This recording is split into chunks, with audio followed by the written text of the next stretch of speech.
quick rules before we get started. I will be moderating. Technically speaking, as this is a Bitcoin show, Alex Svetsky will be the home team. Richard, you will start. And the first question will be, what is your difference between Bitcoin, or what is your definition of the difference between Bitcoin and crypto? Oh, sure. Yeah, we're simulcasting this on Bitcoin Magazine's YouTube and Twitter Spaces, on Bitcoin Magazine's channel and my YouTube channel, Richard Hart. Jesus. Yeah. So maximum reach, maximum impact. I believe the first question is, what was the difference between Bitcoin and crypto? I think first, for you guys, we're just jumping in, right? We just start talking. Cool. So, some of you guys might not know me. I was the premier Bitcoin maximalist for quite a long time.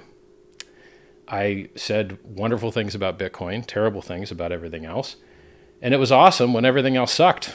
And there's still a lot of things that suck. So right before I hopped on the stream, I had to send a tweet about a $600 million exploit that just happened on something called the Ronin Bridge. Maybe a month or two ago or 3 months ago, there was an exploit on a Solana bridge where $300 million was stolen. I'm tweeting about hacks and exploits in cryptocurrency constantly and all the time. And so I'm one of Bitcoin's, I guess you could say, biggest promoters from the past. I promoted Bitcoin when it was maybe $2,000, $3,000, predicted the $20,000 Christmas, called the top on the day then, and have it documented. You can go to richardhart.com and see my timestamped Twitter posts. And I don't make very many calls. I make very few calls. I think in the last couple of years, I made one call when I called the top again on the day again at 65,000. And that top call has been in profit every single day except one for the last 11 and a half months. So while everyone else is telling you about $100,000 Bitcoin, $1 million Bitcoin, I'm telling you the top is in, and I'm 100% right, and they're 100% wrong. And sometimes we have to revisit history and see who was right and who was wrong so we can allocate people's attention spans properly. I'm also one of the only people in the world to make Bitcoiners, exclusively, only Bitcoiners, very, very wealthy by giving them free coins. I've given over $500 million of value exclusively to Bitcoin holders because I allowed them to mint hacks for free. And over 311,000 Bitcoin was used to claim their free hacks. And that Bitcoin's worth something like, $18 billion now, something like that. And now the hacks that they got for free after a 66% dip is worth $500 million. And 6 months ago, it would be worth $1.5 billion that I gave through the sweat of my labor for free to Bitcoin holders. And so it's funny to me as a person that enriches Bitcoin holders, gives them millions of dollars of free money, calls the top on the day multiple cycles, calls the bottom. I called the 60K top years ago before the halvening in Malta.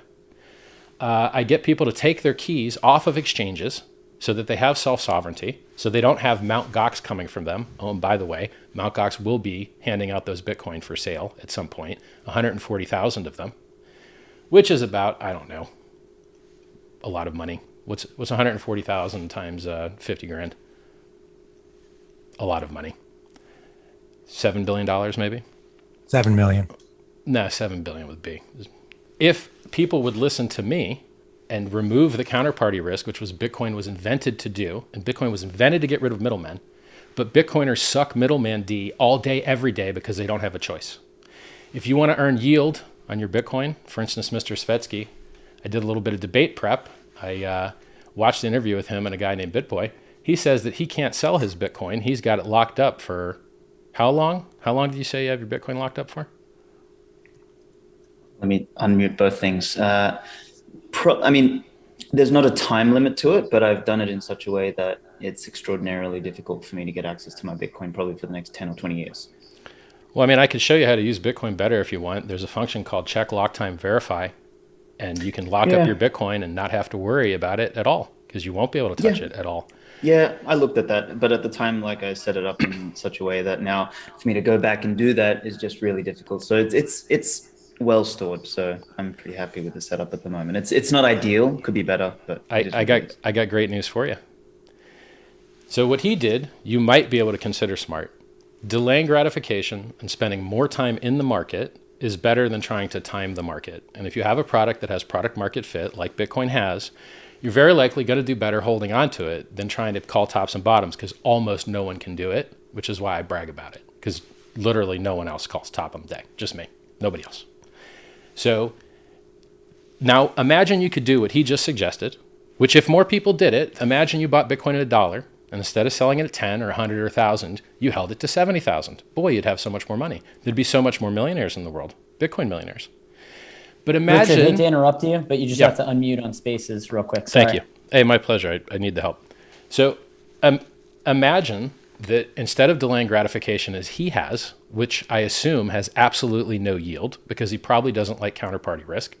Is that accurate? You're not making any yield on those frozen coins? Correct. Okay. I invented something that allows you to do exactly the same thing that you want to do, which is delay gratification, keep your dirty hands off of the most performant asset class in the history of mankind, except you make yield the entire time with absolutely no counterparty risk. People have lost hundreds of millions and billions of dollars to counterparty risk. I just told you that Mt. Gox, trustee in Japan, is going to hand out for sale to people 140,000 Bitcoin. Used to be 180,000 Bitcoin. What happened to the other 40,000 Bitcoin? He sold them and market dumped in December. He market dumped January, February, March of 2018, murdered the price by dumping those Bitcoin. And now those Bitcoin are worth more. So why did that happen? Because you don't have on-chain exchanges with Bitcoin. So you have to suck middleman D. You got Bitcoin, what can you do with it? You want to earn yield? You can either not earn yield, as Mr. Svetsky's done, or you can give it to a counterparty and beg that you get your money back. And oftentimes you do not. Oftentimes you do not get your money back. Mt. Gox went out of business, stole everybody's money. Quadriga CX went out of business, stole everybody's money. Cryptopia went out of business, stole everyone's money. BTCE got shut down by the government. A lot of people got jacked. $600 million seized by the Polish government from Finex. They had to issue a token to try and make the difference up, which they did. We see time and time and time again people chasing yield and being destroyed by counterparty risk. And I designed the things to save these people. I gave you a coin for free, over $500 million of valuation now, that you could lock up and earn interest. And guess what? There's 100% perfect, flawless operation for 2.5 years now. And it's outperformed the Bitcoin price and it's outperformed the Ethereum price from their hardest to compete against times when they very first launched. And if you compare them from when we launched, it's even easier. We totally murder them. You used to be able to buy 1 hex for less than a Satoshi. It went up 1,000-fold. 1,000 times you could have multiplied your Bitcoin stack, 1,000-fold. And then it dipped. And now it's only worth 300 times as much. So we're only up 300x versus Bitcoin in the last 2.5 years with 100% perfect flawless operation. Guess who doesn't have 100% perfect flawless operation? Bitcoin doesn't. Bitcoin.org was hacked just a couple months ago, and I had to do an emergency live stream to try and save Bitcoiners from the scam that was on the front page of Bitcoin.org. Did Satoshi do a live stream to save Bitcoiners? No, I did. Did Satoshi give you any free coins? No, I did. By the way, as far as free coins go, everybody on Ethereum is getting a copy of every single coin on that entire network because I, through the set of my labor and my effort, am giving everyone a free copy of every single coin on the Ethereum network for free on a new network. You just literally point your MetaMask to a different server and our coins are all sitting there. And it's been working great for months on testnet. And within the next month, we probably go to mainnet. And what are you getting for free as a Bitcoiner? You're not getting nothing. You know how much free money there is in the Ethereum ecosystem? 1inch free, Uni free, Gitcoin free, Apecoin free, Hex. You guys, the only guy that hooked you guys up was me. I'm the only guy that hooked Bitcoiners up. Ethereum guys didn't get free Hex, but now they're getting everything copied. So I got a list that's so long about why the things I've built make the world a better place. I just don't want to dominate the conversation. I feel like Alex should get to talk some, so I'm going to give him an opportunity to do some talking here. All right, I'll jump in. I guess for all the people who got a bunch of free shit, I assume they're thankful. So I guess that's a good thing in that sense. But you mentioned making the world a better place because you're giving or helping people get free stuff. I don't know if that makes the world a better place. I would argue that makes the world a softer, weaker, more I got my Bitcoin fragile place. for free. I double clicked an exe in my computer and Satoshi gave it to me for free. It was great freemium on-ramping to get new users addicted. And that's how they got Fantastic. my money. I Richard, used to mine unmute- full Bitcoin unmute blocks yourself. on my own. Unmute yourself. I'm working on it. I used to mine full Bitcoin blocks on my own with no pool and get 50 Bitcoin every once in a while into my computer, mining on GPU. And then it went And away. that helped and it got bootstrap the network. Well done. That's right. Yeah. And now guess what happens? Now it's totally centralized. You have to suck D to mine Bitcoin. You got to go to a Incorrect. hardware It ain't totally manufacturer. centralized. You have to go to a hardware manufacturer that's definitely not in America and beg them, hey, can you please send me my Bitcoin miner kind of on time and not spend too much time, quote, testing it? Because the first 2 weeks are 50% profit of the entire lifetime of the machine because the difficulty is always shooting through the roof. Can you please test my machine a little bit less long so that I can That's try also and ROI incorrect on because this? I mine with an S9. Let's get unmute yourself on Spaces. I was going to say it's kind of incorrect because I still mine with an S9, and it, I mean, although it earns fuck all, there's something there. So, No, but I this just is- said I mean- that the profit is front loaded because the difficulty is going up. This is mathematically sure, proof. but This is not debatable. That's reaching a It's centralized well, at least dog shit. If you want to at the mine moment- Bitcoin, you have to suck middleman D, period. You're not even allowed to do it in China. It's illegal. And you were almost banned from doing and it in people the still EU do it 2 in weeks China, ago. which is hilarious. Okay, I'm going to I step would in not- right now. I'm going to step in right now. The original question was to define the difference between Bitcoin and Well, crypto. We're going to go Dude, back. to that. I'm actually going to say let's fuck the original question because I actually have a question for I Richard. think it's better if me and him just talk, bro. I like conversations. Yeah, Richard. So here's my question for you though. Is like you've just noted all these things, and so what I'm curious about is like why do you do what you do? Like I get the money part. You're rich as fuck now. But like money is a means. It's not an end. So this is like I'm actually curious to get into that. It's like what's your driver? What's your motivation? Because like as you said, I mean you were one of the like when I was early in Bitcoin, and when I say early, like I'm a class of 2016. Like I watched your takedown of Roger Ver in 2017. It was the fucking greatest thing I ever seen. Like it's still for me one of the best videos.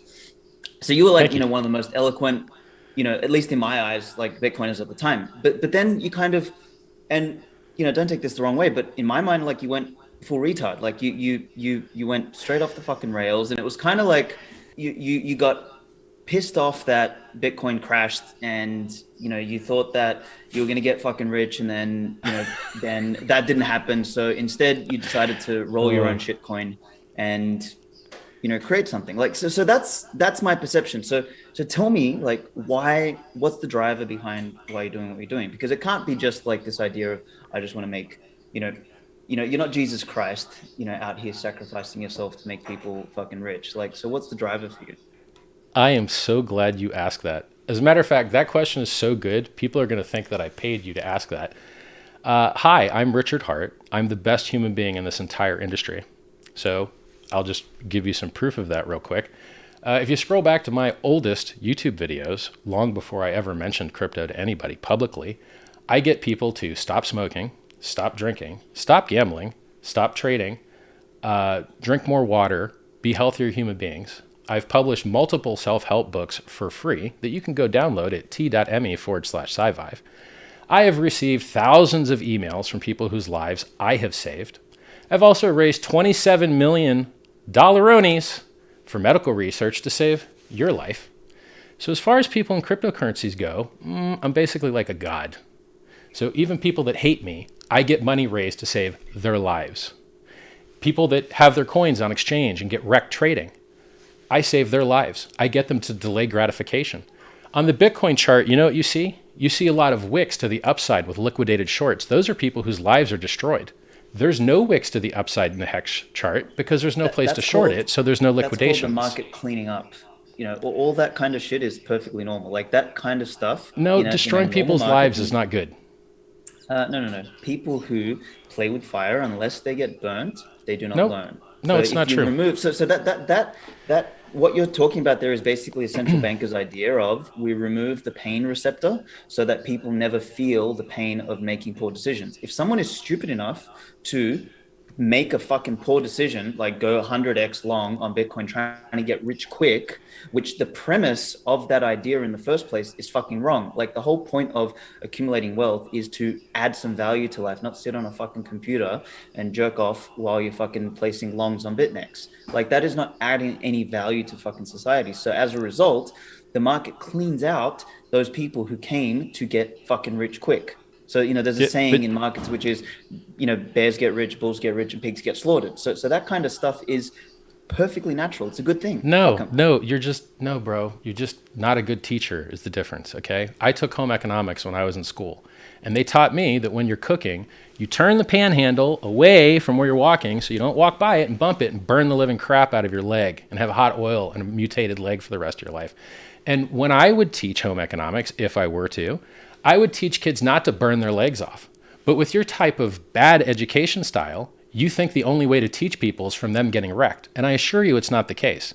We live in a world right now where the majority of advertising for cryptocurrency is to get the users destroyed. Totally. And this 100%. Is something we actually agree on. Yep. This is something we agree on. So agree. Like I had every opportunity, for example, like a little bit more background on me is, I built a Bitcoin business and it was a Bitcoin only business. And I've foregone probably millions of fucking dollars in, sponsorships and shitcoiner money and God knows how much in terms of potential profits from enabling people to fucking gamble between shitcoins. But we don't do that. All we did was enable people to just simply swap their shitcoin dollars into Bitcoin, which is effectively what people should be doing as opposed to going out there trying to fucking earn yield. Like the whole yield market especially is just a symptom of a diseased fucking world in which people think that they should be making money for nothing. Like that concept is fundamentally wrong. No, it's not. It really is. It not. It used to Saving be. is what people should be doing. Saving is what people. No, but saving is only as useful as someone can deploy the saving. Like, so. And that's the thing. No. That's actually false because not everybody should be deploying their savings. People should be saving and then deploying it when they need it. No, but so what saving does is enables them. So this is the last thing I'll say, then I'll let you go.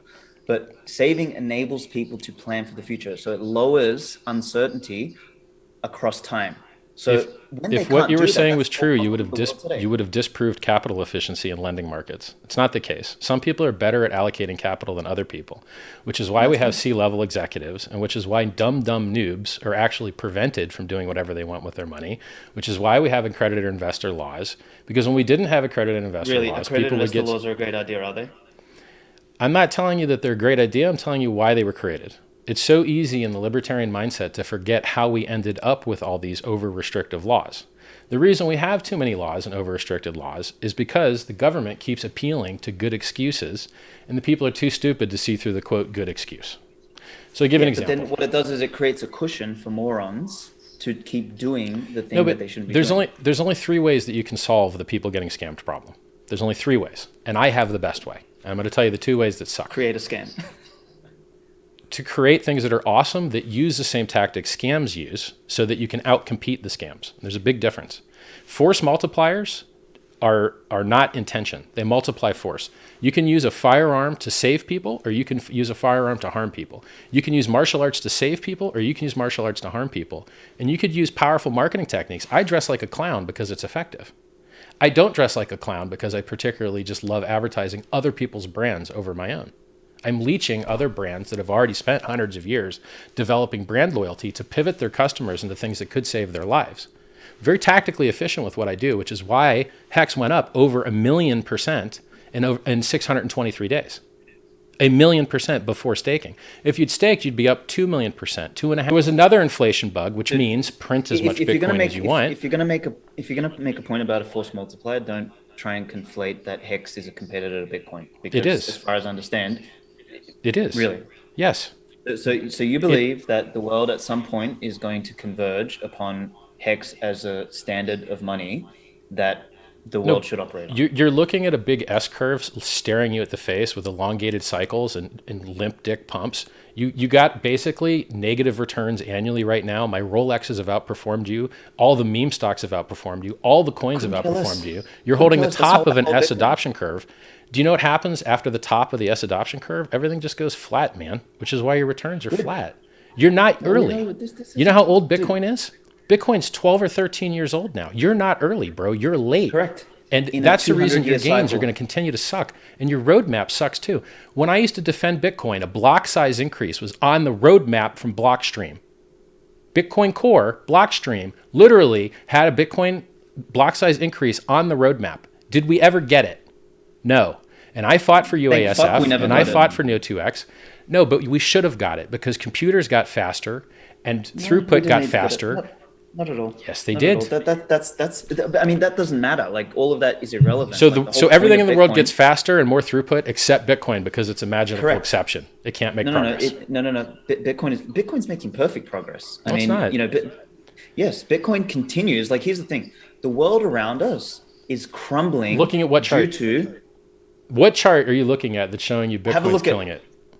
have a look at wokeism. Have a look at fucking. Yeah, that's all terrible. We censorship, agree Have on a that. look at. We agree on Correct. So the wokeism. whole world is collapsing around us. I agree So with all Bitcoin that. is like this heartbeat that but- remains consistent. That had its run. Bitcoin had its It's run. not had its run. Bitcoin's early days, man. Bitcoin's gonna have its real run. Dude when that bought a 13-year-old Satoshi- bag that just got here is like, yo, I didn't buy the top. I called the top of the day. You did not. You probably dollar cost averaged into the top on the day. Like I'm telling you as a buy person that every knows single more about fucking day. Bitcoin than you. Like I'm trying to You save have you, know man. More about Bitcoin. No. You're trying to frame Bitcoin through the lens of making dollars. I don't care about that. No, The only measure you that could. counts for me. I is how many 1000x people's Satoshis I have. Bitcoin stacks. What part of less than a So, but what- Satoshi to 1,000 Satoshis is unclear to you? I Why do you 1000x wanna your Bitcoin increase stack for people's free. Bitcoin stacks then. Why do you want to increase people's Bitcoin stack if you don't? I think that don't. Bitcoin is worth But it's holding still them? better than fiat. Look, Bitcoin is not as good as Ethereum, which is the reason Ethereum's outperformed it 3-1. You know who owns Bitcoin? A bunch of venture capitalists and scumbags. But you think it's the fucking, we're going to save politics with this shit. I'm not. Let me tell you who owns Bitcoin. At least I don't think I'm a scumbag. But You know who just drove the price up of Bitcoin over the last week? I do. Do you know who? It's a single guy. fuck, it doesn't matter. It's a market. It doesn't matter who drove the price of Bitcoin up? No, I thought you wanted to absolutely promote Bitcoin. How are you going to promote Bitcoin if you don't know who the guys driving the price up are to go find more of I them? don't care about the price. See, this is why I asked Okay. you the question in the beginning. Is like, why do you So- do what you do? so- Is that you're trying to get rich? Like, I don't care. I've What I been wanna rich and do- retired since 2003. I had a 150 employee company doing 60 million a year turnover in 2003 when I retired at the age of 25. I started So mining why are you Bitcoin doing when it what was you're 50 doing? cents. You haven't answered me. Yes, because I'm fixing everything. The reason I'm a self-help author, the reason I raised $27 million for charity, the reason I raised multiple billions of dollars for freedom of movement and freedom of speech is because I deeply care about these things. I've been rich and retired for decades, plural. I've run out of shit to buy. I have $5 million of watches I don't even set the time on. I'm wearing 2 of them to troll. This one's $1 million on its own. But this isn't what I actually care about. Mute him. I can't unmute him. Richard, you muted on Zoom real quick. Sorry. I don't know what happened. Weird. Yeah, I don't know. Did I hit the button M or something? Yeah, I only have all this clown mode stuff to flex on people because it's what they understand. I have to charge and plug in my Louis Vuitton bags before the show. This is the just thing. to So what flex. you're doing- But this works. See, What you're doing doesn't work. You're telling people to sell their Bitcoin. You're telling people you don't care who buys it. You're telling people you Sell don't their care about the Bitcoin. price. That's all anyone cares about is the price. You're the weird one that's doing a bad job marketing Bitcoin. I'm doing a better job marketing Bitcoin. I got people to take their Bitcoin off of exchange and hold it and maybe even buy more to give them free coins for it. What have you done? What has Satoshi done? When Bitcoin.org got hacked, who went to save the Bitcoin people from being scammed? I did. Did you do an emergency stream when Bitcoin.org got hacked? No. More than once, by the way. No. Okay. Okay. Fine. So all right. I save your users. I enrich your users. You hurt your users. You're sitting making no yield on your Bitcoin stack with no capital efficiency, like a dum-dum. I Why? don't believe you need yield. I don't believe you need yield. So You could buy more maybe we should- Bitcoin with yield, bro. You know Michael Saylor just took leverage? Michael Saylor just took He's got the leverage to buy capacity more do so. Bitcoin. Good. And I mean, he's been doing that from the beginning. Do you know how you go broke? Ladies, liquor, and leverage. He's doing the thing that you and I just said is a stupid, terrible thing, trading. He's taking on leverage. If the Gox coins come out and he gets liquidated, guess what that does to the spot price when he has to cover and sell? It adds volatility. He's adding think volatility by Michael getting Saylor- leveraged up. If he's doing it, and if that's what happens, then the market cleans itself up. It's a beautiful thing. I don't I'm give a sure fuck. you want Michael Saylor to get cleaned up. By the way, in 2013, I Michael want Saylor to said check it. Bitcoin was going to fail like online gaming. Of course he did, but then he woke up. So I'm going to interject here. I'm going to interject here because we have lost the plot a little bit here. Richard, thank you for the work you did for Bitcoin.org and helping those who are getting hacked and scammed. That is valid and a fair point. I want you both to define to me what is money, because that seems to be the crux of this argument that you guys are circling around. And if you guys can define that for us, I think that will help us engage in a different direction here. And I would like that to be defined first by Svetsky. I mean, what is money? I mean, fuck.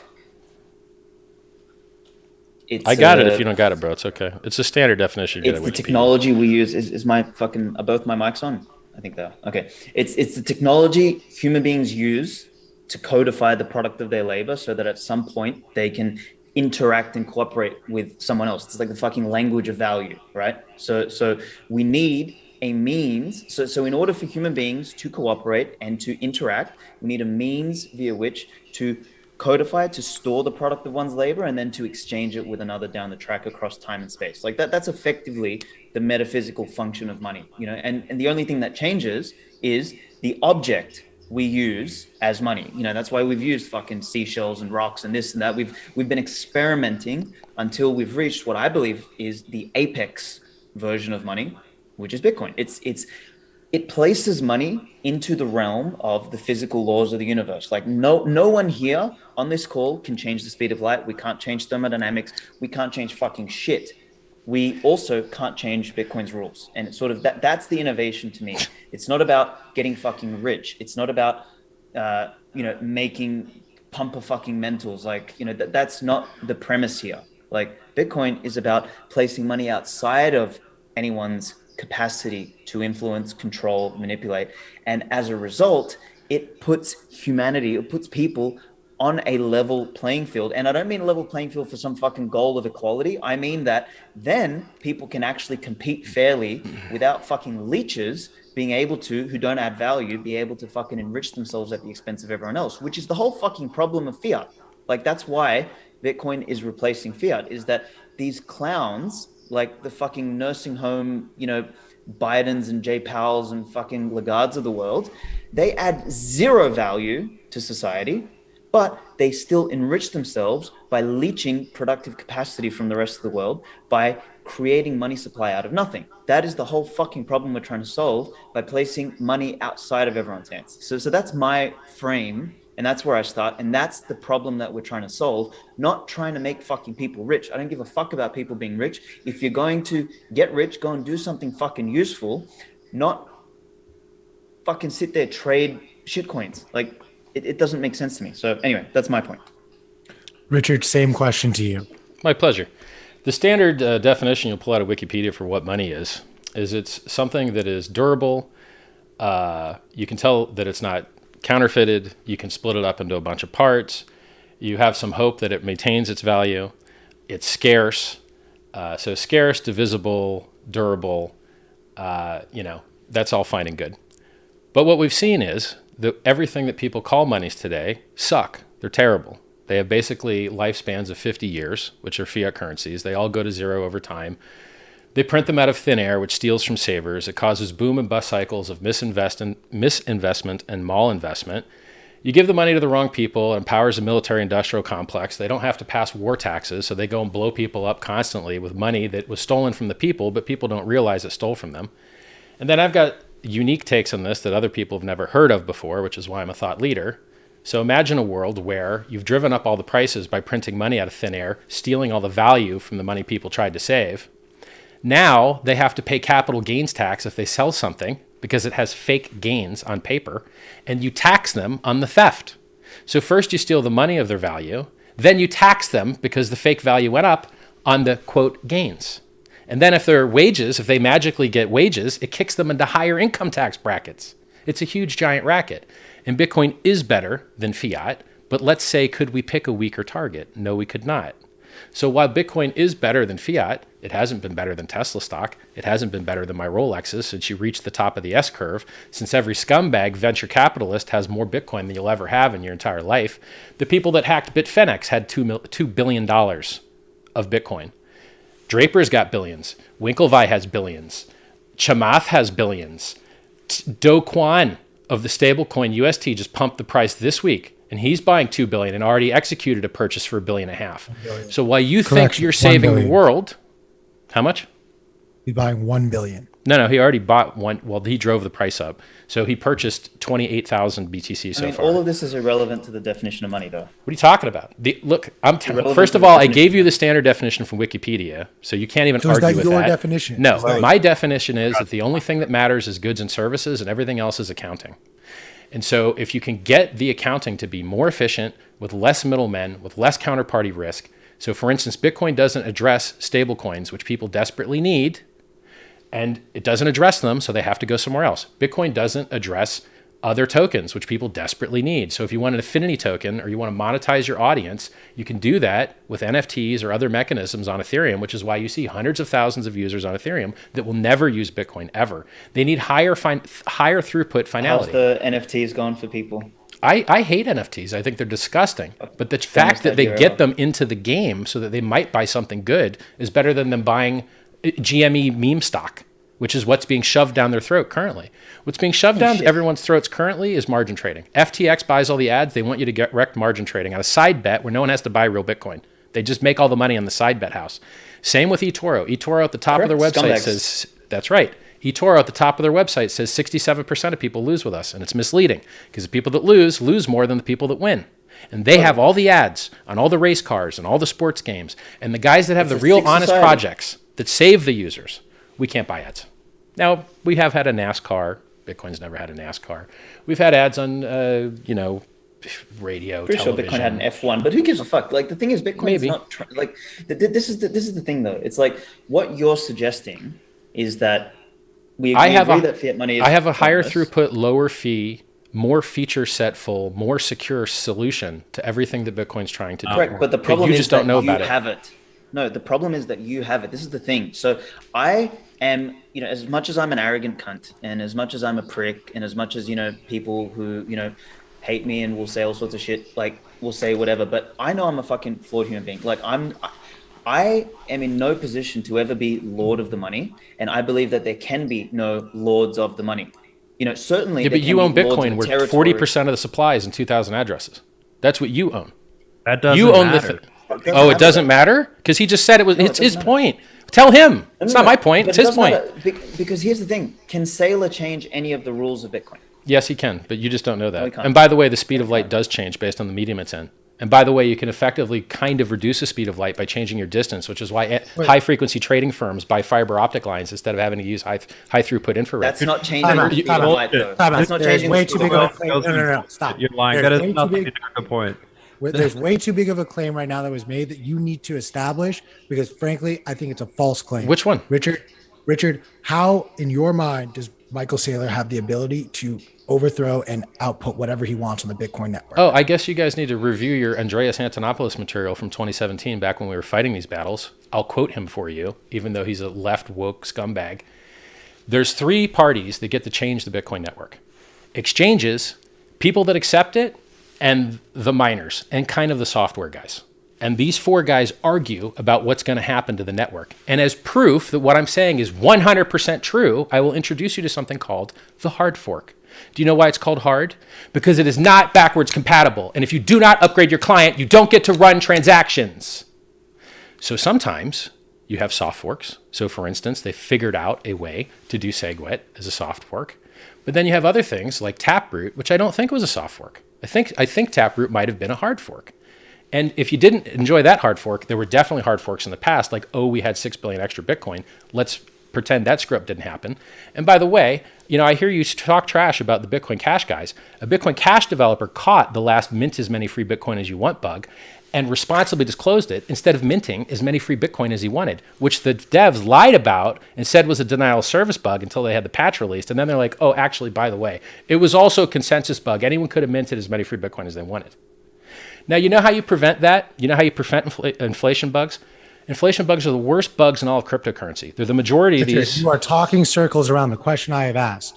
How is your claim that Michael Saylor can change the Bitcoin network valid? Yeah, you just have the people change their configs. They're socially enforced networks. So the same logic that you do to say we're now going to accept larger blocks, or we're now going to accept Taproot, or we're now going to accept Chalk Lock Time Verify, those upgrades, the central consensus that you do to get people to change their nodes is the exact same consensus you use to go, now the supply is 42 million. Now we're not going to do the halvening. It's the same exact math. That's an influencing people who run nodes. That's not right. And then you get to have a war for who has the longest chain. And guess what? That's also fine. socially Then enforced. we get free Bitcoin airdropped.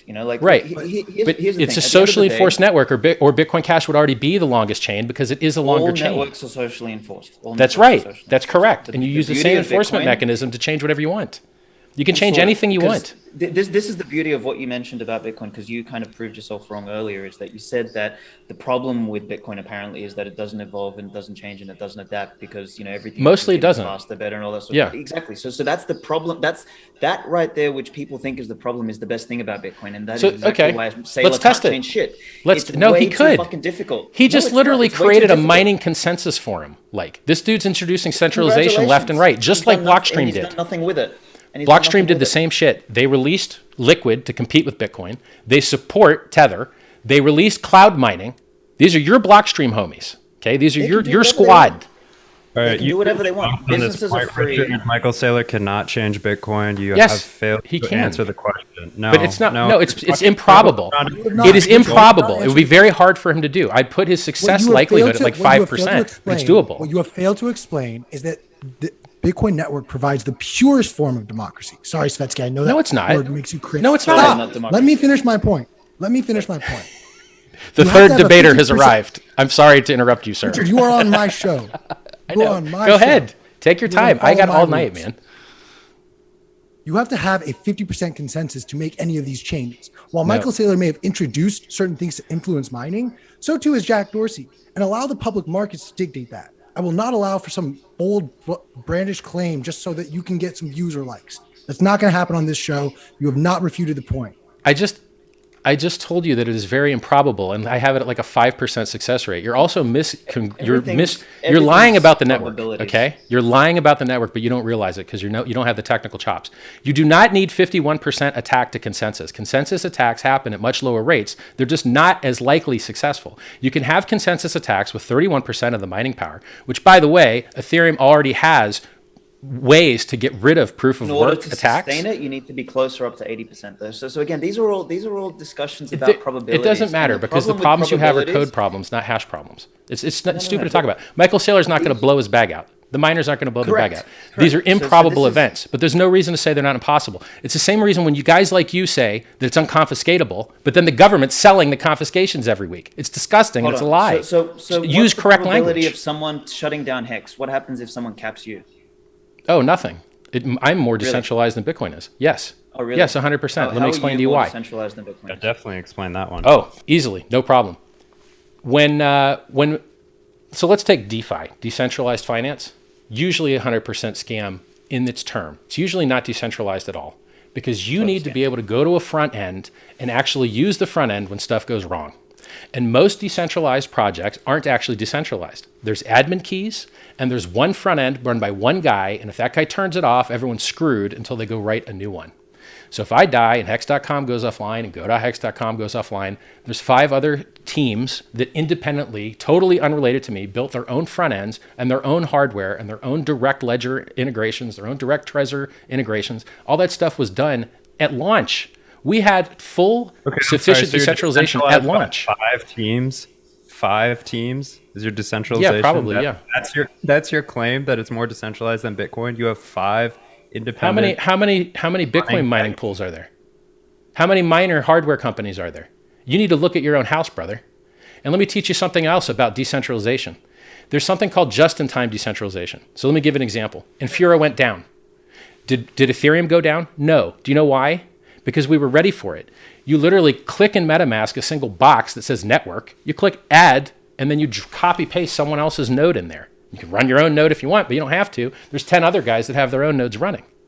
So let me give you more proof.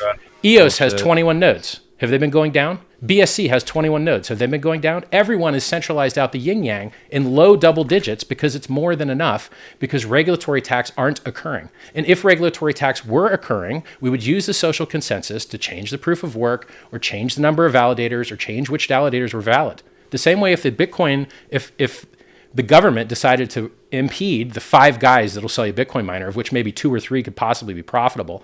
If the government decided to strike those guys down, you could do a proof of work change, which is the same proof of work change that you should already have written, as Ethereum has, because the EU almost shut you guys down last week. The EU almost made proof of work illegal last week. Centralized as fuck. It is not more decentralized than Bitcoin. It depends on what aspect that you're looking at. You do not, if you want to earn yield in Hex, you can buy Hex from the hundreds of thousands of people that have it, lock it up and earn yield. But if you want to earn yield in Bitcoin, you got to suck 2 or 3 companies' D's to beg them for a mining hardware machine and hope they send it on time.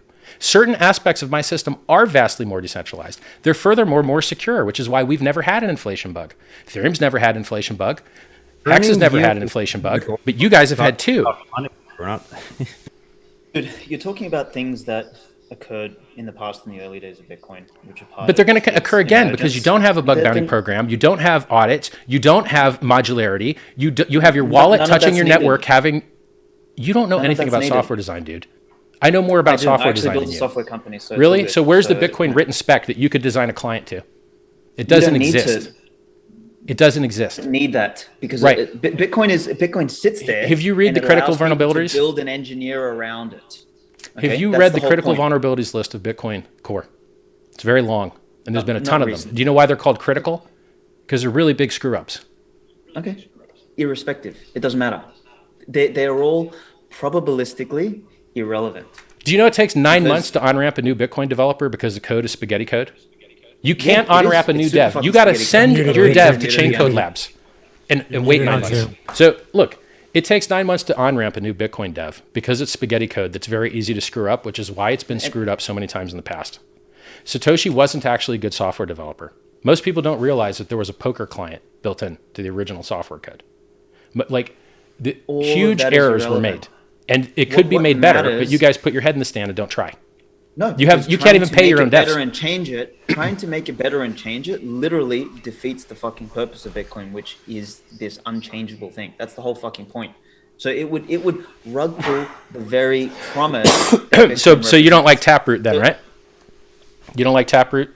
I actually think that Bitcoin shouldn't add a fucking single thing ever again. Like it should just continue to be what it is, and that's it. I mean, I think Taproot and all the other things that devs are discussing are fucking irrelevant. At the end of the day, what matters here, the innovation, is a money that doesn't change, like whose rules don't change.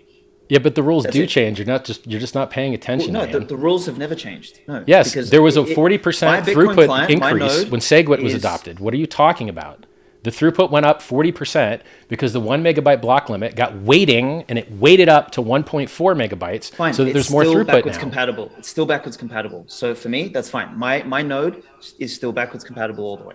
So it doesn't matter. Okay. So well, what I'm you're arguing discussing- for progress and you're arguing for not progress. I'm arguing for better correct. price charts and you're arguing for No, the price I'm chart that couldn't beat arguing my for Rolexes. the only thing in the world that should be stable is the money. And that is what Bitcoin delivers. That is the problem that has been solved.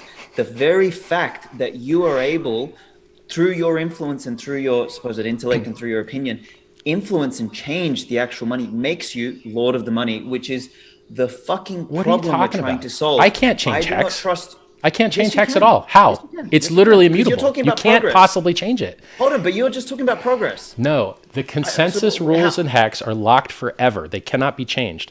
The network how do you crap make progress around then? it, the network crap around it that allows throughput to be increased can be changed. The reason that we're more resistant to inflation bugs is because our consensus code is locked and isolated eternally forever. No, you- but you yours do not isn't, which is why scale- you get do consensus not- bugs. No, everything in nature and every system, every robust system scales in layers. And that's what Bitcoin does. It scales in fucking layers. Do you know what else it does? The reason we Do you know what have else it does? arteries, It veins, evolves. and capillaries, It also evolves. Yeah. it still evolves within that framework. Okay. Yeah, but you Within know the Lightning's not framework Bitcoin, of right? Layers. Do you understand that Lightning has a different security model than Bitcoin and different Of course security it does. Exactly. guarantees Exactly. and different risks it and a is different layer- dev team? Exactly. And Yeah. it is a layer that anchors into Bitcoin. Uh-huh. That's the And you know what else you could run Lightning on? any other consensus network you want because it's open Fantastic. source But the software. only one So if that you think it matters helps you, is it'll help the Bitcoin. Ethereum guys more.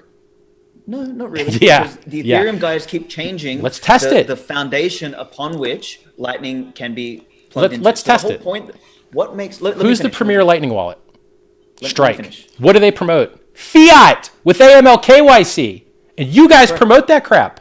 You promote Strike. It's a necessary on ramp. So here's the thing. No, it's not. Bitcoin is incompatible with the existing system. Bitcoin is fundamentally incompatible with the banking system, with the payment system, with the existing fiat system, and that incompatibility is the feature. Bitcoin is incompatible with the current world. Bitcoin is incompatible with modern banking. Bitcoin is incompatible with PayPal. Bitcoin is incompatible with the current financial and banking system. It is that way by design. You understand Stripe just integrated Bitcoin. Stripe, the world's It most doesn't popular matter. processor.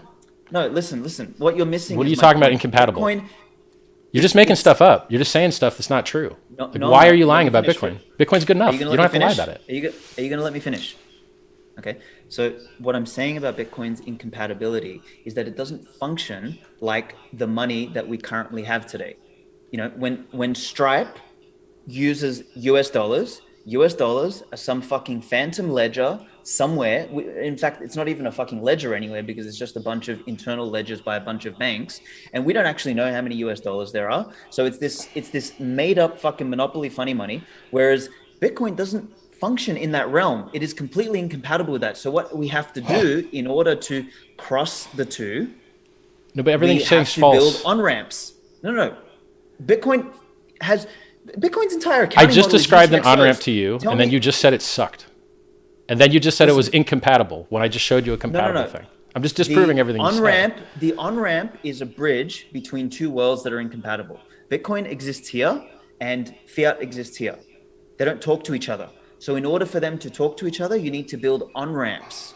Can you not conceptualize this? Are you So having if trouble Michael Saylor conceptualizing just the got a metaphor that $200 I'm million loan from Legacy Finance to get leveraged up to buy Bitcoin, you Correct. don't see that as He compatibility.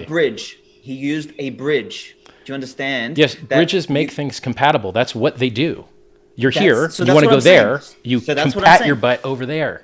Like, So let me finish my point then. So what I'm saying is that along the way, we're going to build bridges that are necessarily fucked up, that necessarily people can poke holes at, whether it's Strike, whether it's Bitfinex, whether it's Unchained Capital, whether it's BlockFi, it doesn't matter. Those bridges by definition have a flaw because they bridge two incompatible worlds. That's what I'm trying to that's the only fucking reason the say. bridge So- exists. You're not going to disprove Exactly. bridges to me. You're not going to disprove finance. You're not going to disprove money. You just Bridges misunderstand exist these for things. now. No. Bridges exist for now because it's necessary to move onto Bitcoin because there's no other way to move on. No, there. You but don't just one day. you're always have a going to fucking have US bridges because you dollar. only have 1 million transactions a day of throughput, and you don't even have that. No, You that is actually have incorrect. 7 to No. 13 TPS if the transactions Who are gives very a fuck? small. Who gives a So you're fuck? That's limited not on your what Bitcoin ability to is. settle on your Bitcoin's second not a layers. transaction network. Bitcoin's not a payments network. It doesn't matter. I just disproved the thing you were going to say, but you're not paying attention.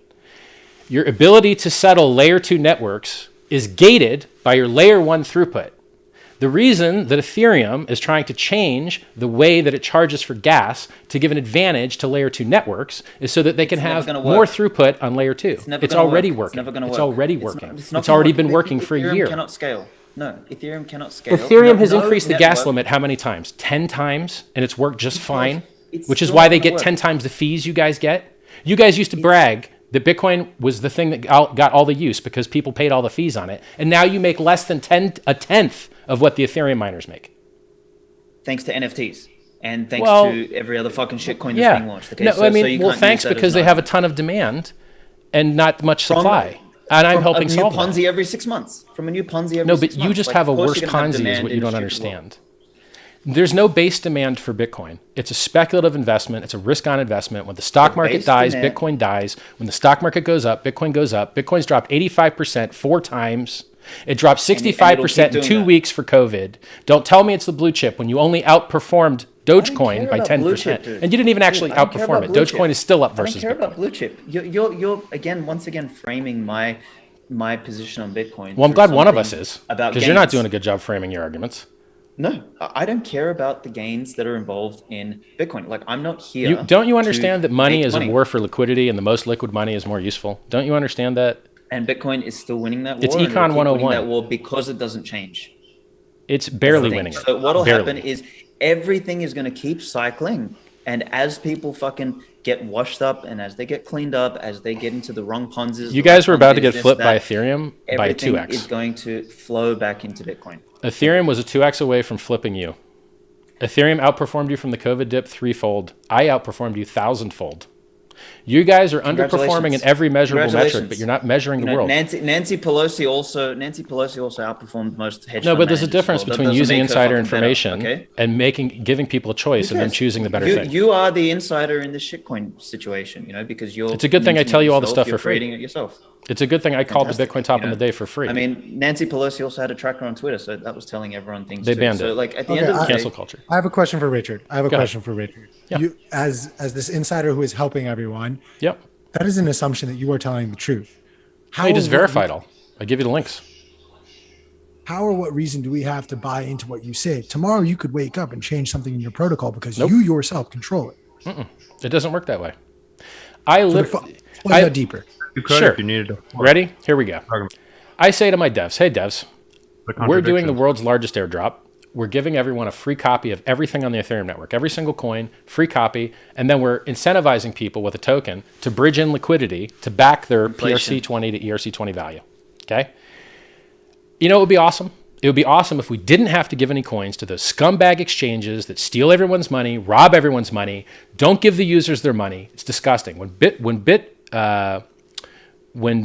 BitMEX was given free Bitcoin Cash, they just dumped them. When the Bitcoin Mt. Gox founder was given free Bitcoin Cash, he just dumped them. I don't want to see people getting dumped on to enrich these bastards that are centralizing everything.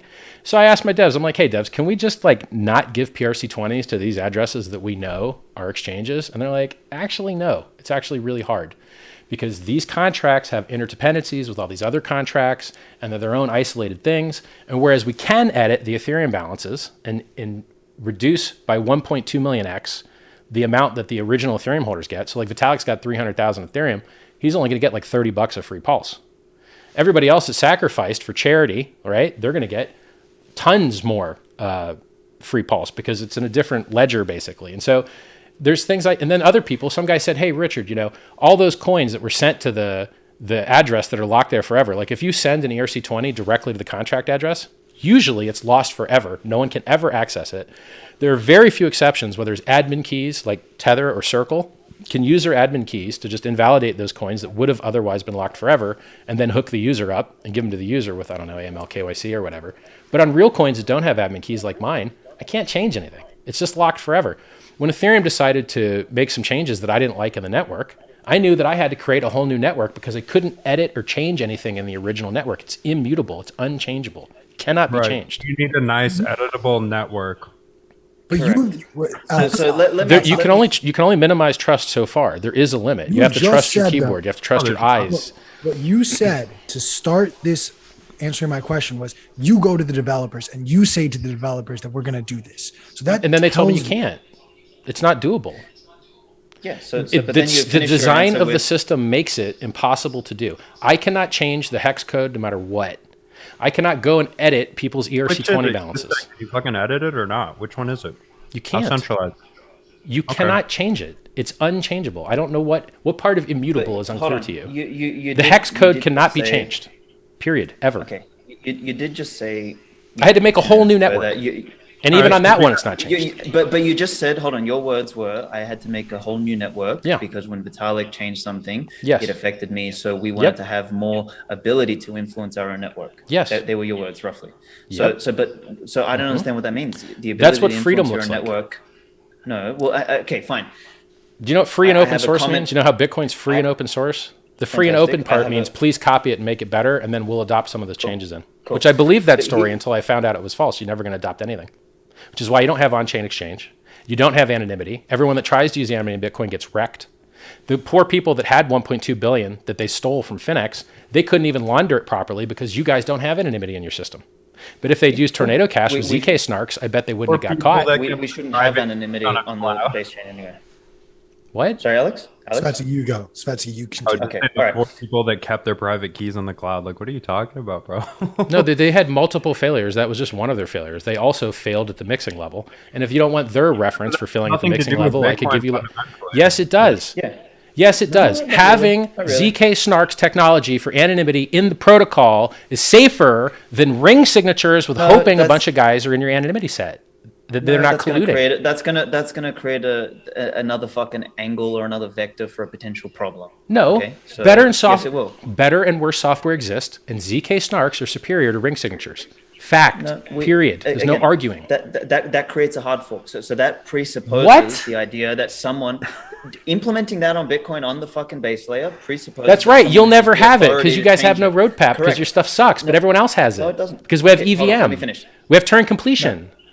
Exactly, and that's a bad thing. No, it's That's not. exactly why you're going to end up with fucking problems that you can't predict because Why do you have two inflation bugs and Ethereum has zero?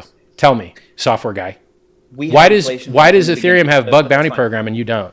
Why does Ethereum have 10,000 developers and you have like 5? Because your stuff Ethereum sucks. needs to pay people to fucking influence and change the rules, right?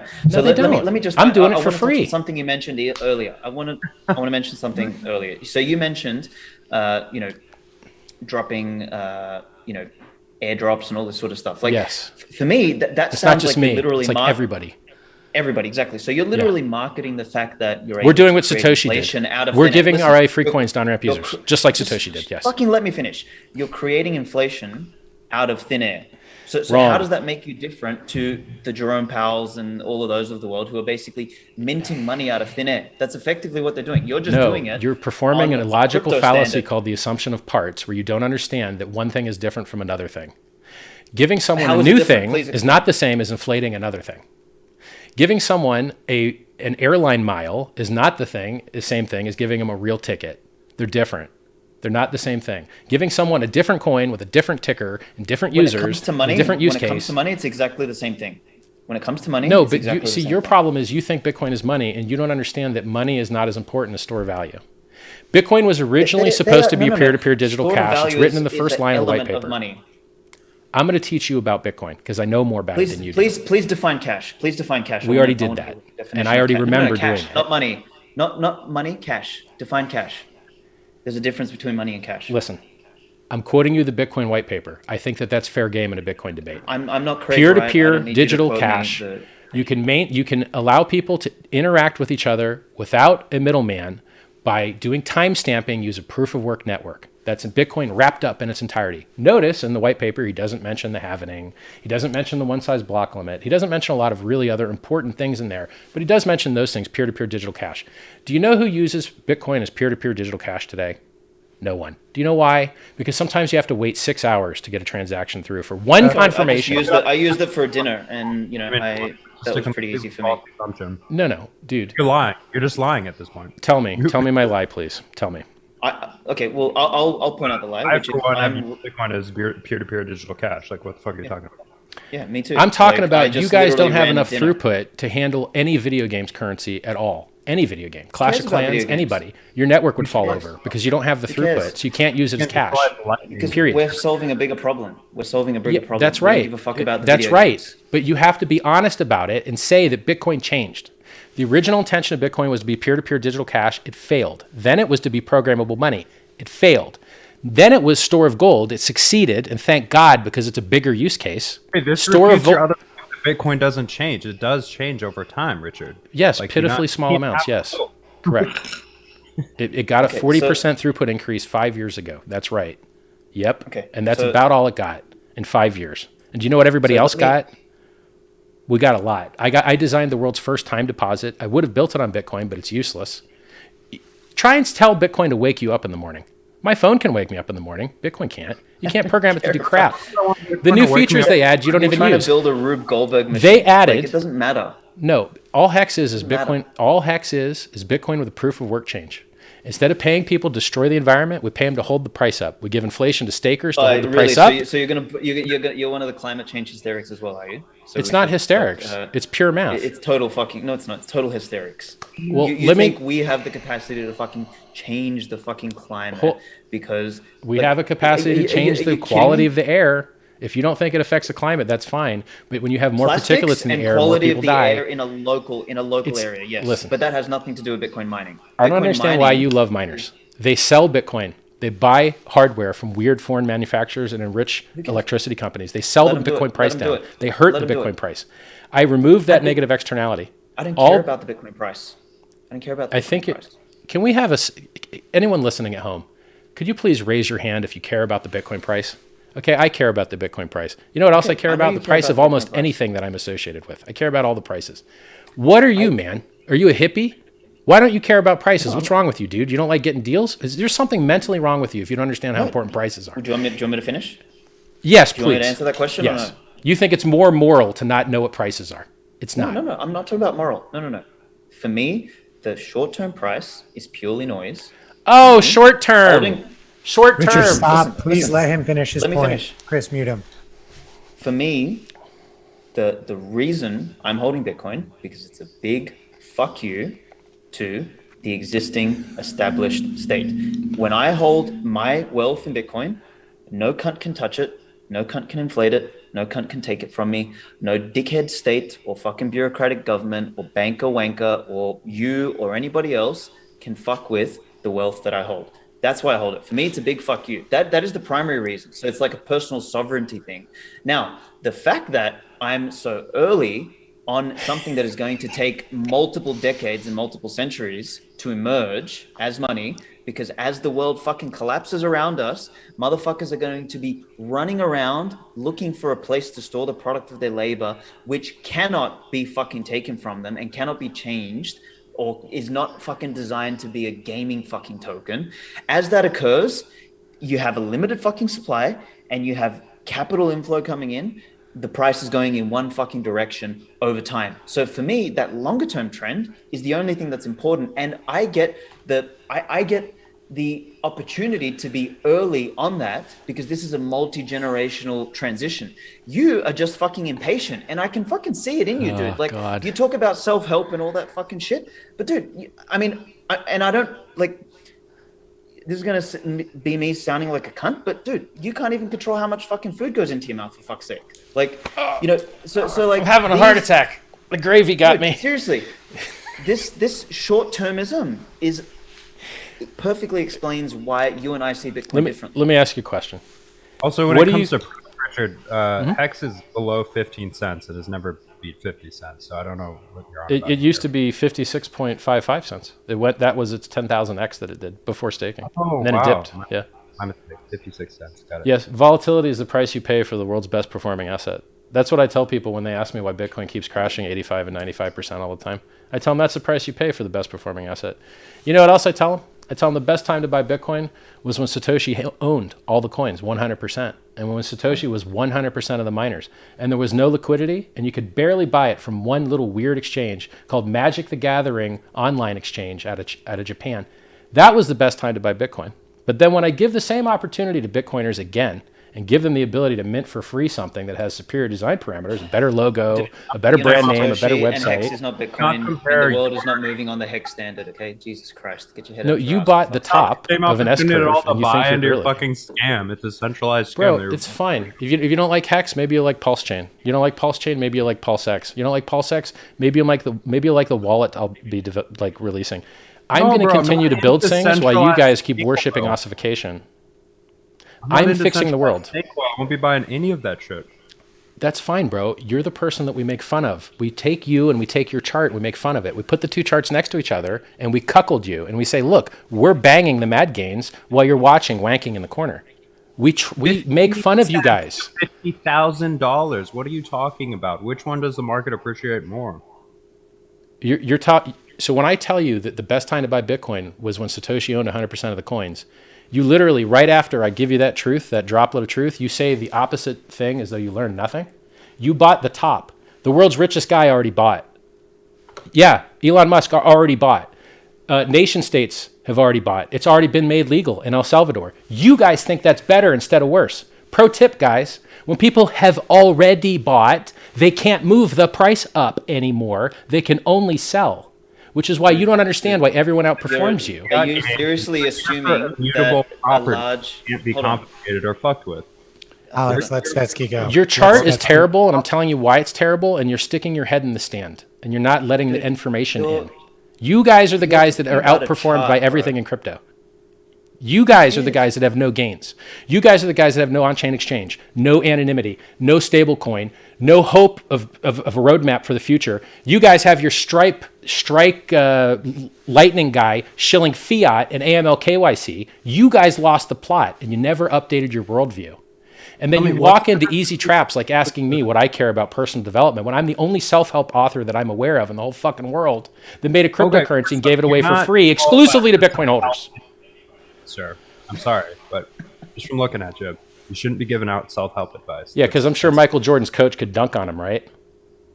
I'm sure if a homeless dude told you to brush your teeth, you wouldn't do it out of spite. You guys have so much to learn. It's crazy. Okay. We are getting to a point now where we've lost the plot, so we're going to come back to the plot. I like it. I want to give Svetsky an opportunity because you have tried very patiently, and I appreciate that. Please go ahead with the point you've been trying to make, Svetsky. To be honest, I actually fucking forgot the point that I was trying to make. But look, let me. I will pull another note. We care about the same stuff, guys. We want the same things. I know. We want people to hold their own keys. Richard, please we let hate him the make fiat his system. point. Richard, please let him make his point. He has waited patiently to speak. Look, here's what I'll say, Richard. I think I feel like bad because instead of you using your intellect, because you're clearly a fucking smart guy. You're not stupid. You get it. I like this guy. Instead of you using your intellect for, thinking longer term about what Bitcoin actually means for civilization, like you've decided to basically print fake digital money in order to like compensate for I don't know what, because we all compensate for something. I get it. You know what I mean? Like you're. I get laid like mad. You're all okay. Mad. I mean, paying for getting laid is congratulations. I don't pay. I mean, people have daddy's issues, and I play a great daddy role. I get laid more than imaginable. Fantastic. I mean, if that's what you assert, then congratulations. If you have a sister or a hot friend, and you all right, let's Svetsky make his point. High boys don't count. What I'm just saying is that the only people that are like following you and doing anything with Hex are like the people that are on. I don't know if you can see my screen, but the fucking brain dead lemmings that that need a leader. Like you basically made yourself like a blend of Craig Wright and Calvin Ayre, which is someone who's bragging about being rich, thinks that he's a god, thinks that he's better than fucking Satoshi apparently, and has added more value or whatever. Like it's like instead of using your intellect for something useful, like I don't know what the fuck you're doing, bro. Like, you know who called out Satoshi in person? You know who called out fake Satoshi in person? I know you did. Yeah. I did, and Vitalik did in person. And a lot of Bitcoiners don't have the balls. He slapped a couple lawsuits on them, and they shut right up. So, and he just won a suit against McCormick. I think McCormick owns him 90,000 pounds now in his defamation suit. So it shows you how fucking retarded the world is. The world sucks. The world does suck. And look, we agree on a lot of stuff. We agree in clown world. We agree wokeism sucks. We agree in self-sovereignty. We agree in anonymity. We agree on, we prefer more secure software. We agree fiat sucks. We agree that, trusting math is better than trusting men. We agree on a lot of these things. The difference is that Bitcoin used to be the only good game in town. It really was. And everything else sucked. And I was a Bitcoin maximalist when that world occurred. Ethereum rolled back the chain with a default carbon vote, scam, trash. But guess what? Another hack happened when these Polkadot guys lost 600,000 Ethereum, and Gavin Wood, who founded that project, also wrote the Ethereum code. He wrote Solidity, the code that everyone makes their contracts in. They didn't bail him out. So that guy losing 600,000 was the literal factual proof that there would never be another bailout in the system, because the most inside of possible insiders didn't get bailed out for 600,000 Ethereum, which, by the way, now is $3 billion. Still sitting there locked forever because of bad code. His own fucking coin because he doesn't give a fuck. So well, yeah, maybe, but it just proves that Ethereum is resistant against a lot of the things that people try and say that are bad about it. Now, look, I know Ethereum has problems. I think the gas fees are too high. I don't actually like them giving the L2 guys a discount. I think that forking over to Ethereum 2.0 is going to introduce perhaps some bugs, which I'd rather stay on the older, more battle-tested software, which is what Pulse Chain is built around. So, we believe a lot of the same things, but the difference is I feel that I have some knowledge that you guys are purposely depriving yourselves of because you see all the crap coiners out there, you see all the JPEG meme coins, you're disgusted by them, I'm disgusted by them, but then it poisons your vision and you stop looking and you don't realize there's actual innovation. On-chain exchange and removing counterparty risk is a gigantic innovation, an absolutely gigantic innovation. A miracle if Bitcoin could have it. ZK snarks and actual anonymity is a miracle if Bitcoin could have it. Higher throughput and just increasing the gas size all the time and it's working fine. 3-second transaction finality is what we have in Pulse. 13-second is what they have in Ethereum. You know, these are real world differences. When you go to deposit your coins in one of those disgusting exchanges, it is. I'm going to prove it to you. I'm going to prove it to you. Transaction finality has to do with the economic cost of reversing a transaction. That is correct. Okay? Yes, that is right. I agree with you. And do you know the best way to measure what the real finality of your transaction is? When the exchange will actually let you sell it for fiat and send you the wire. And I can tell you that if you look... Fuck the exchange. Because the exchanges are a necessary short-term fucking evil that we need to use to bridge old shit clown world that we're living in and moving onto a world in which but it's like saying you want to meet girls, but screw talking. I don't like talking. You have to talk, man. I mean, unless you've got real good abs, you kind of have to talk. So you need to stop. With really good abs. I'm going to interject now. I want to have the two of you discuss this. Exchanges are a hot topic. They have been a hot topic throughout this discussion. Obviously, there are different versions of this. Where, at a certain point, does this centralized aspect of exchanges hurt both Bitcoin and Hex? It's a necessary evil. So basically, it's like you're a virus. Like you could say Bitcoin's a virus, crypto's the virus. We're trying to take over and make the old thing better. But the problem is we need docking sites to do that. And so in order, like Western culture's docking site to try and influence cultures we might not like is movies and music and clothes and style and jokes and celebrities. You need docking sites. And so if you want to take the economic energy of the world and get it into crypto where it's safer than in the dumpster fire that's going to zero, which is all fiat currencies, then you have to be able to accept their money. And this is something that I don't know why Bitcoiners lost the plot on it. You could spend your Bitcoin more places in 2017 than you can now. It's weird. You used to be able to spend it on Newegg, and then they just stopped accepting it. You used to be able to spend it on Wikipedia, and then they hid it behind 20 levels, if it's even still there. There's no way that's true. That you can spend it in more places in 2017. No, we used to have good adoption back then. I'm listing you places that you could use it that now you can't. You used to be able to buy Teslas with it. Now you can't. This keeps happening over and over again. There were not more places in 2017 that you could spend Bitcoin than there are now. There's an entire Bro, as a person that likes to spend crypto, I got to tell you, I know where they accept it and where they don't. And it's not, maybe Stripe integrating it will help fix this. You have to have it. Look, let me tell you the solution. I have the solution. I will tell you the solution. I have the solution for you. Okay. We both want the same thing here. The solution is that these regulatory arbitrage rent-seeking scumbags that use money transmitter laws so that you can't just sell it to your neighbor or you worry about being an unlicensed money registrar and going to jail for 20 years. That is the locus of the problem. You should be able to sell your crypto to your neighbor just like you sell a fucking lemonade. And they made that illegal. You should be able to sell lemonades and you should be able to sell your crypto to your neighbor. And then we don't have to get funneled through these middlemen that made more money than Satoshi did. Brian Armstrong made more money rent-seeking people with regulatory arbitrage on Coinbase and funding crap coins like obfuscated margin trading with rebasing coins, which I won't directly name. He's funded a lot of bad projects. He lists a lot of bad projects. A lot of things go to zero right after they list on Coinbase. And this guy's got billions of dollars on the backs of users because of regulatory arbitrage, because there's only 3 or 4 banks that'll take crypto. If people could sell the crypto amongst themselves, it would solve the problem. Not necessary evil if we can get the laws changed so that you're not risking a money transmitter license violation. If we could get those laws changed, the exchange rent-seeking goes away, and it increases our ability to bring everyone to a better world. Okay. Can I go? That's your turn. Yeah. So you made my point in the beginning, which is, docking sites, etc. That's effectively what all these are. And because the world is such a clown fucking world in which, ridiculous, in order for human beings to transact and interact with each other, we need to ask permission from fucking scumbags to do so.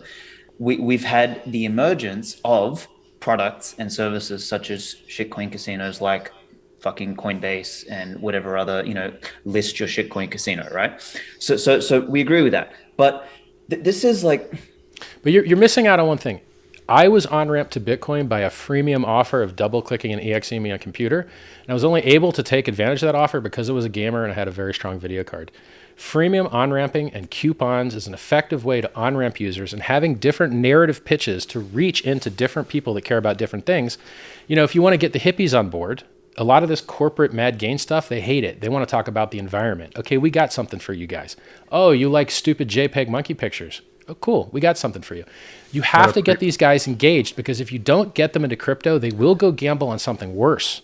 And so having these narrative memes helps. It doesn't hurt, which is why alts and Bitcoin max at the same time and die at the same time. They're related. Thank you for saying that, because this is where you and I, guess, differ, is that people who think that Bitcoin is just a variation on a fucking stupid JPEG or a variation on, you know, some coin or whatever, they deserve to go somewhere else and learn what the pain is of fucking losing money, so that when the time comes, when they really want to value the product of their labor, they have to fucking find Bitcoin. That for me is really important, because I don't care about trying to remove the pain receptor from a fucking person. You know, coming back to that original analogy that we tried, because not everyone has the same tools, bro. There's truly, listen, I have a lot of people, because I give away free coins, I have a lot of non-English speaking people that I swear to God they have lower IQs. I swear to God, these people, man, I know. I'm talking, these are dumb. And I get hundreds of messages from people that get hacked.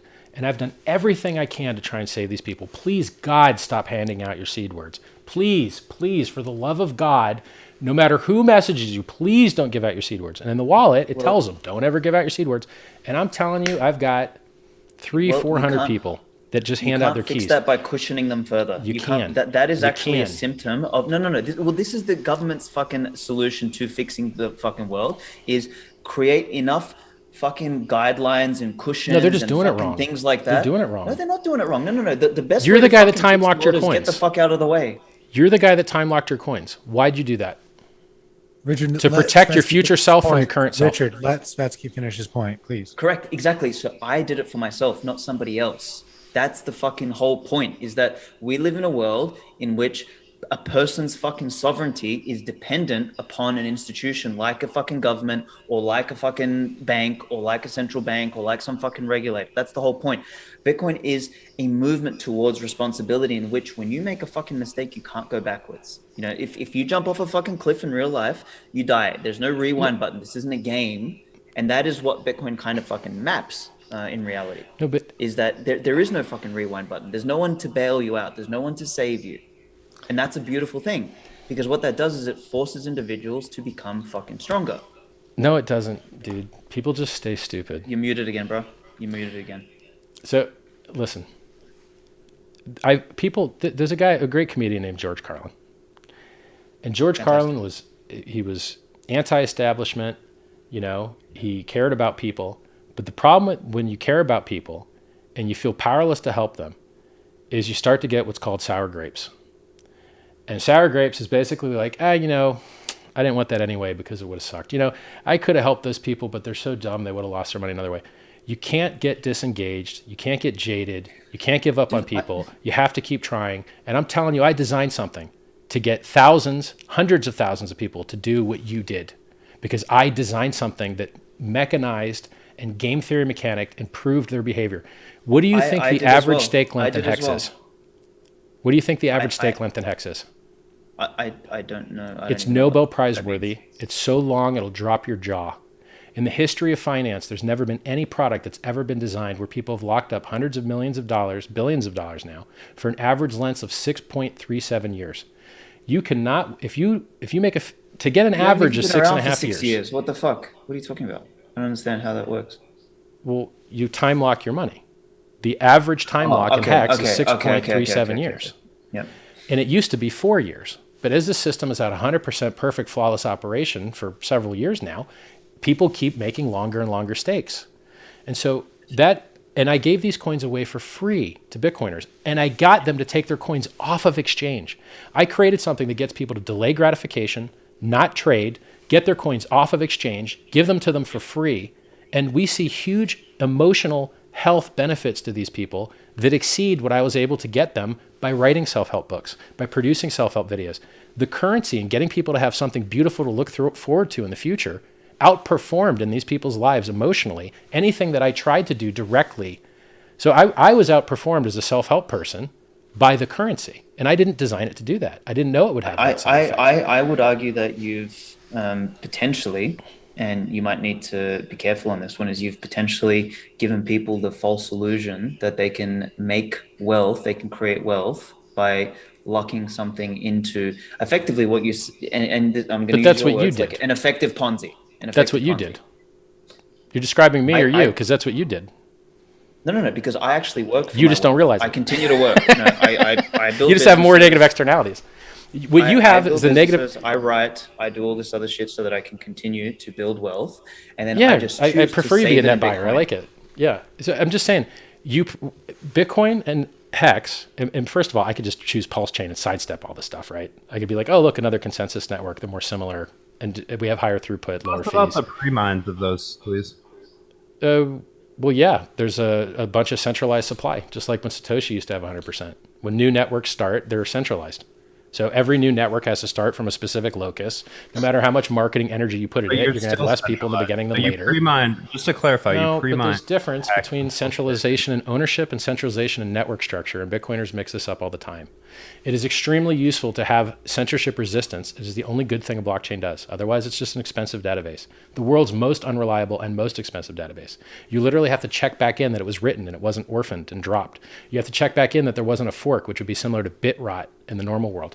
You have to run your own computers offline to verify that the chain that you're looking at is the real chain and you're not part of an eclipse attack and that it's the longest chain. There's a bunch of really crappy things that go into designing in a software that touches a blockchain. And so in our blockchain systems, when you, God darn it, the answer got so long, I missed the first part. What was I talking about? Why did you pre-mine Hex? Oh, sure. So when you have a centralized mining ecosystem, they can censor transactions, they can perform 51% attacks. And so having centralization at the node infrastructure is very damaging. But having centralization in the ownership is very powerful, which is why the majority of every valuable thing in the entire world is centrally owned. So for instance, you'll see Elon Musk talking crap about Dogecoin because it has too many whales, but he owns 20% of Tesla.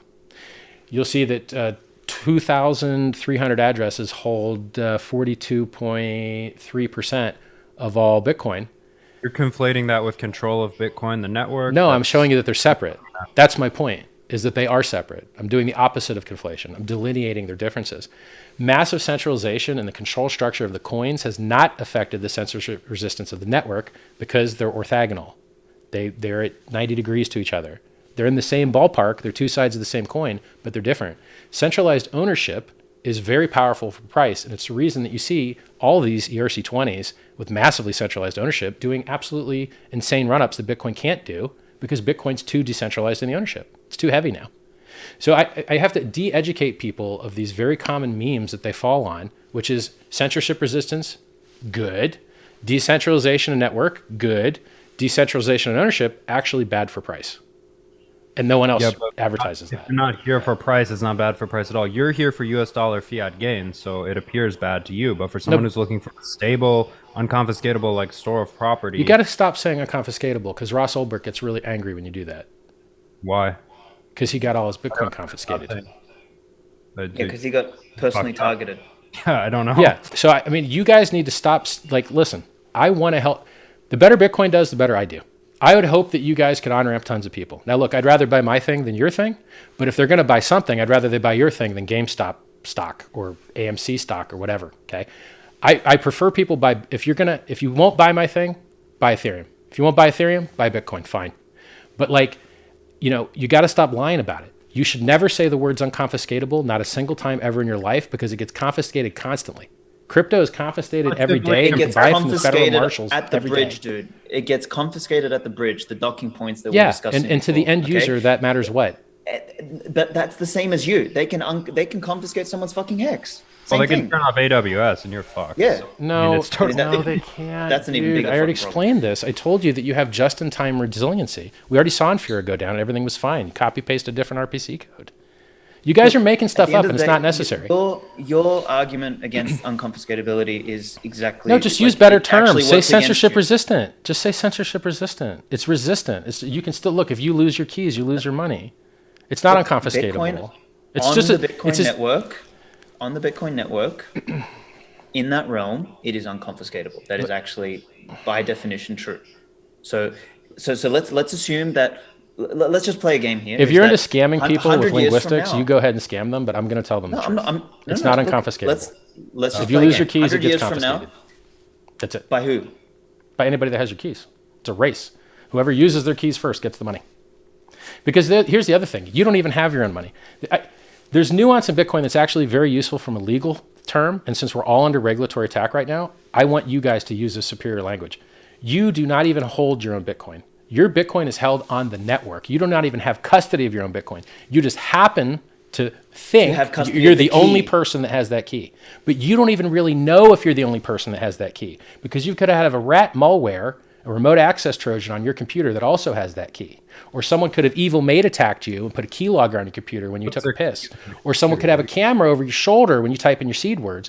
You don't actually know that you're the only person that has that key to those funds, which are actually custodied on chain. And it's important because they're attacking us from a custody angle.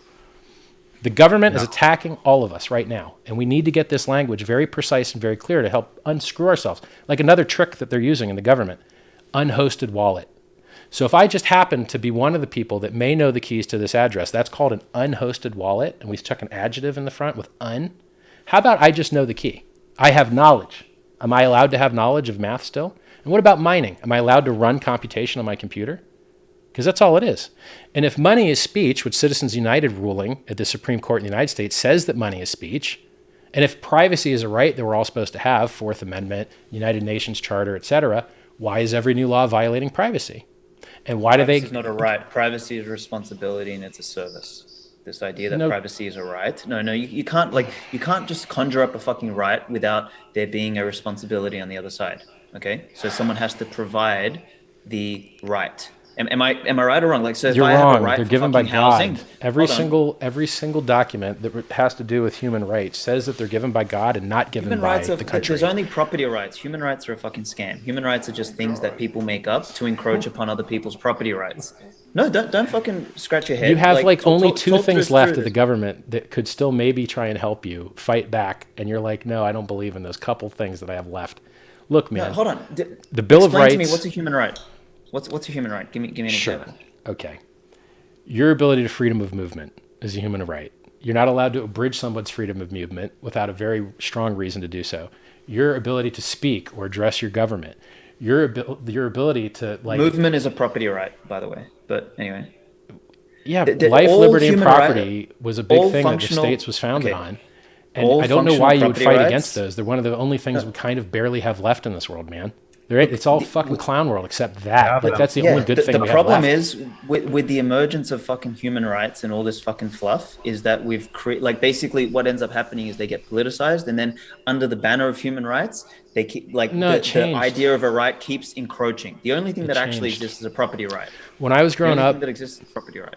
when I was growing up, these lawyers would go and fight for the right for Nazis to have marches.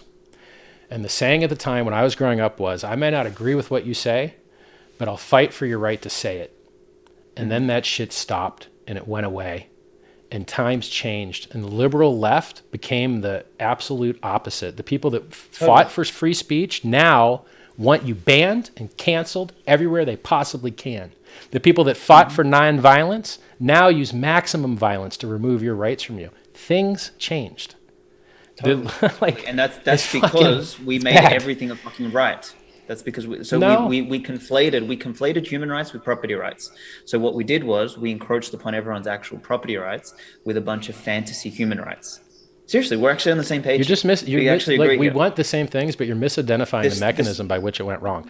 It didn't go wrong because we got more rights. It went wrong because we stopped having the rights we thought we used to have. When things went digital, No. I'm gonna prove it to you. We stopped having the original rights is because we encroached upon the other rights. Is because I'm gonna prove it to you. We stopped realizing that with every fucking right there comes a responsibility. So then what happens is when you create a new human right, then it's someone else's responsibility to pay for that fucking right. It's really. So what you do is you move from the havers to the have-nots. That's effectively what fucking democracy and socialism, communism is. Think about it. You just listed three things that don't agree with each other, and then stuck them under the same unit. Like, what are these? They do. Socialism, democracy, and communism are exactly the same thing. They're collectivist models of taking a large group of people and whatever what really you're a democracy maximalist, are you? No, look, capitalism is more effective than socialism, and the wisdom of crowds makes better decisions than committees. And people that have more Correct. choices are likely to evolve more efficient marketplaces with better products and lower prices. Correct. So democracy, socialism, and communism are just flavors of the same stupidity, No, they're not. which is trying to use politics to make economic decisions. That's effectively Algebra what they is are. not calculus. And the United States existed before central banking existed. What you're saying is nonsensical. There was a time when every dollar was backed by gold. There was a time before the Fed. Stop saying that this is all government's fault. There's different levels of suck, and their responsibility for the suck is different parties. I'll give you an example of one of them, okay? In the United States, in the analog world, before digitization, it was a federal crime to read someone else's mail. If you went in their mailbox and you opened their mail, it was a federal crime, and they would screw you up. That was the rights we had in the analog world. Then the digital world came, and now everyone reads your email, and the EU even had a law that mandated that they got to save a copy of your email in case they ever wanted to screw you up some use in the future. And that apparently went away through GDPR. But the issue is that in the analog world, you have the right to privacy, and in the digital world, you have the right to getting gangbanged and having your data sold to everybody. Totally, because guess what? That data is not yours; it's not your property. So and that made the world a worse place. Correct. So that's the nuance. So we had no more property rights because under that definition. But that was never going to be your property. Like it was someone else's letter sent to you. Like listen, I have the solutions to these things, and to cry and whine about them isn't the solution. Okay, I'm engaging with the parliament members in the EU that are attacking Bitcoin right now as we speak, okay? There are two people in charge of making it so that every single crypto transaction will have to be accompanied with the person that's receiving its name and address.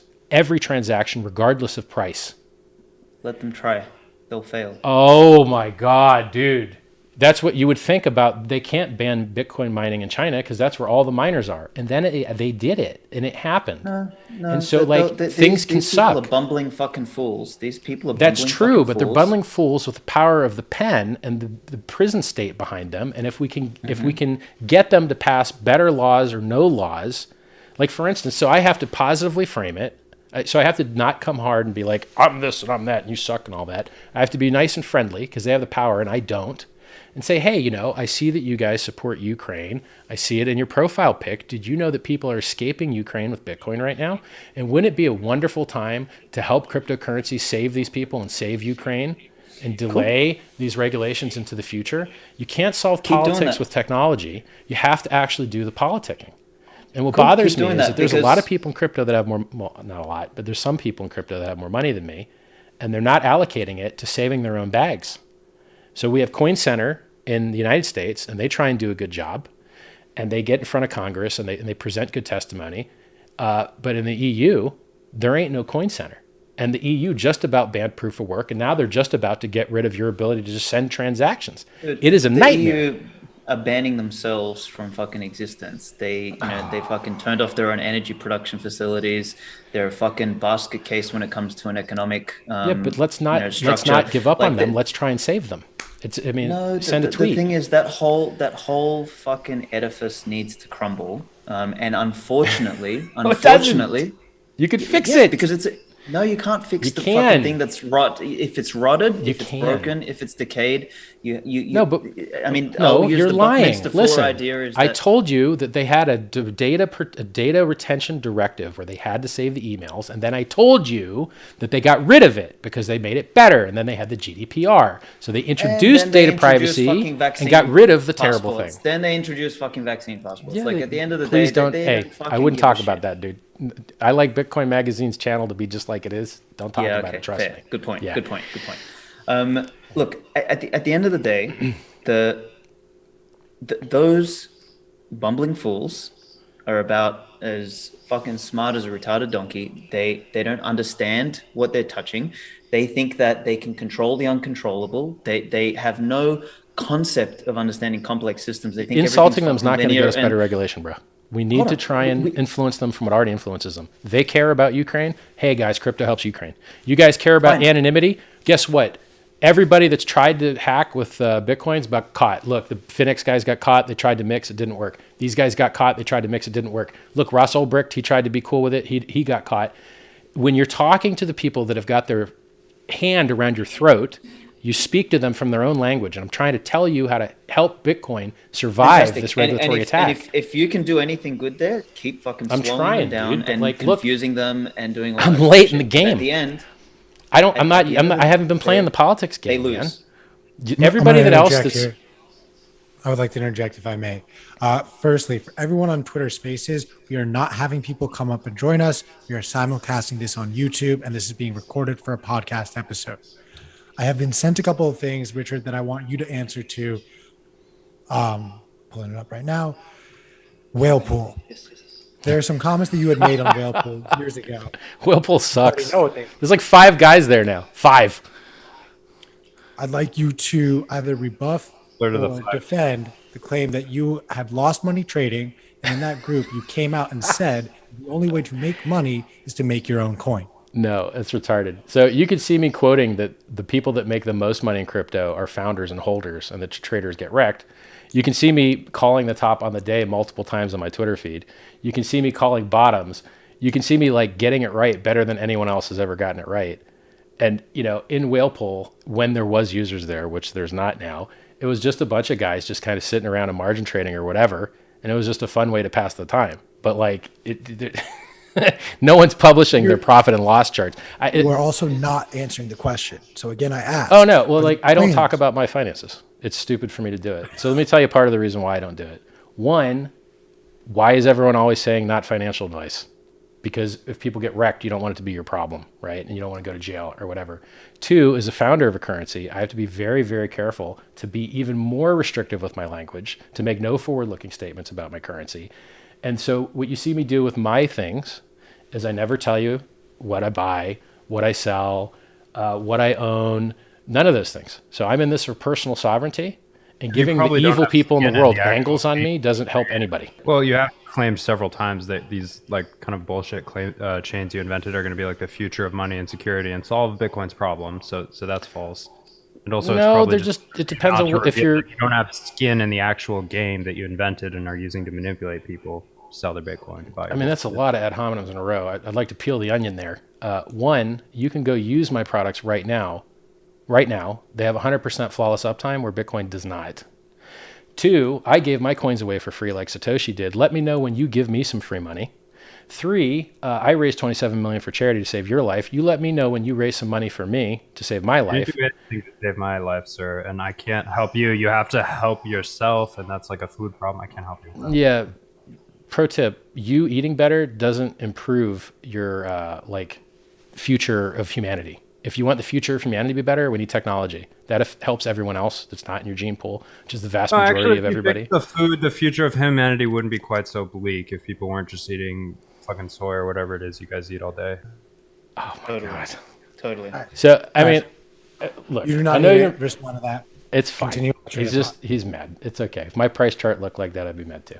So if the point is very simple, progress exists if you fight for it. The natural state of mankind is not progress. We've seen lots of regression. You have maximum censorship, maximum woke culture, minimum rights, minimum privacy. Everything, almost everything in the world that I'm aware of has gotten worse, except these new AMD CPUs are cool.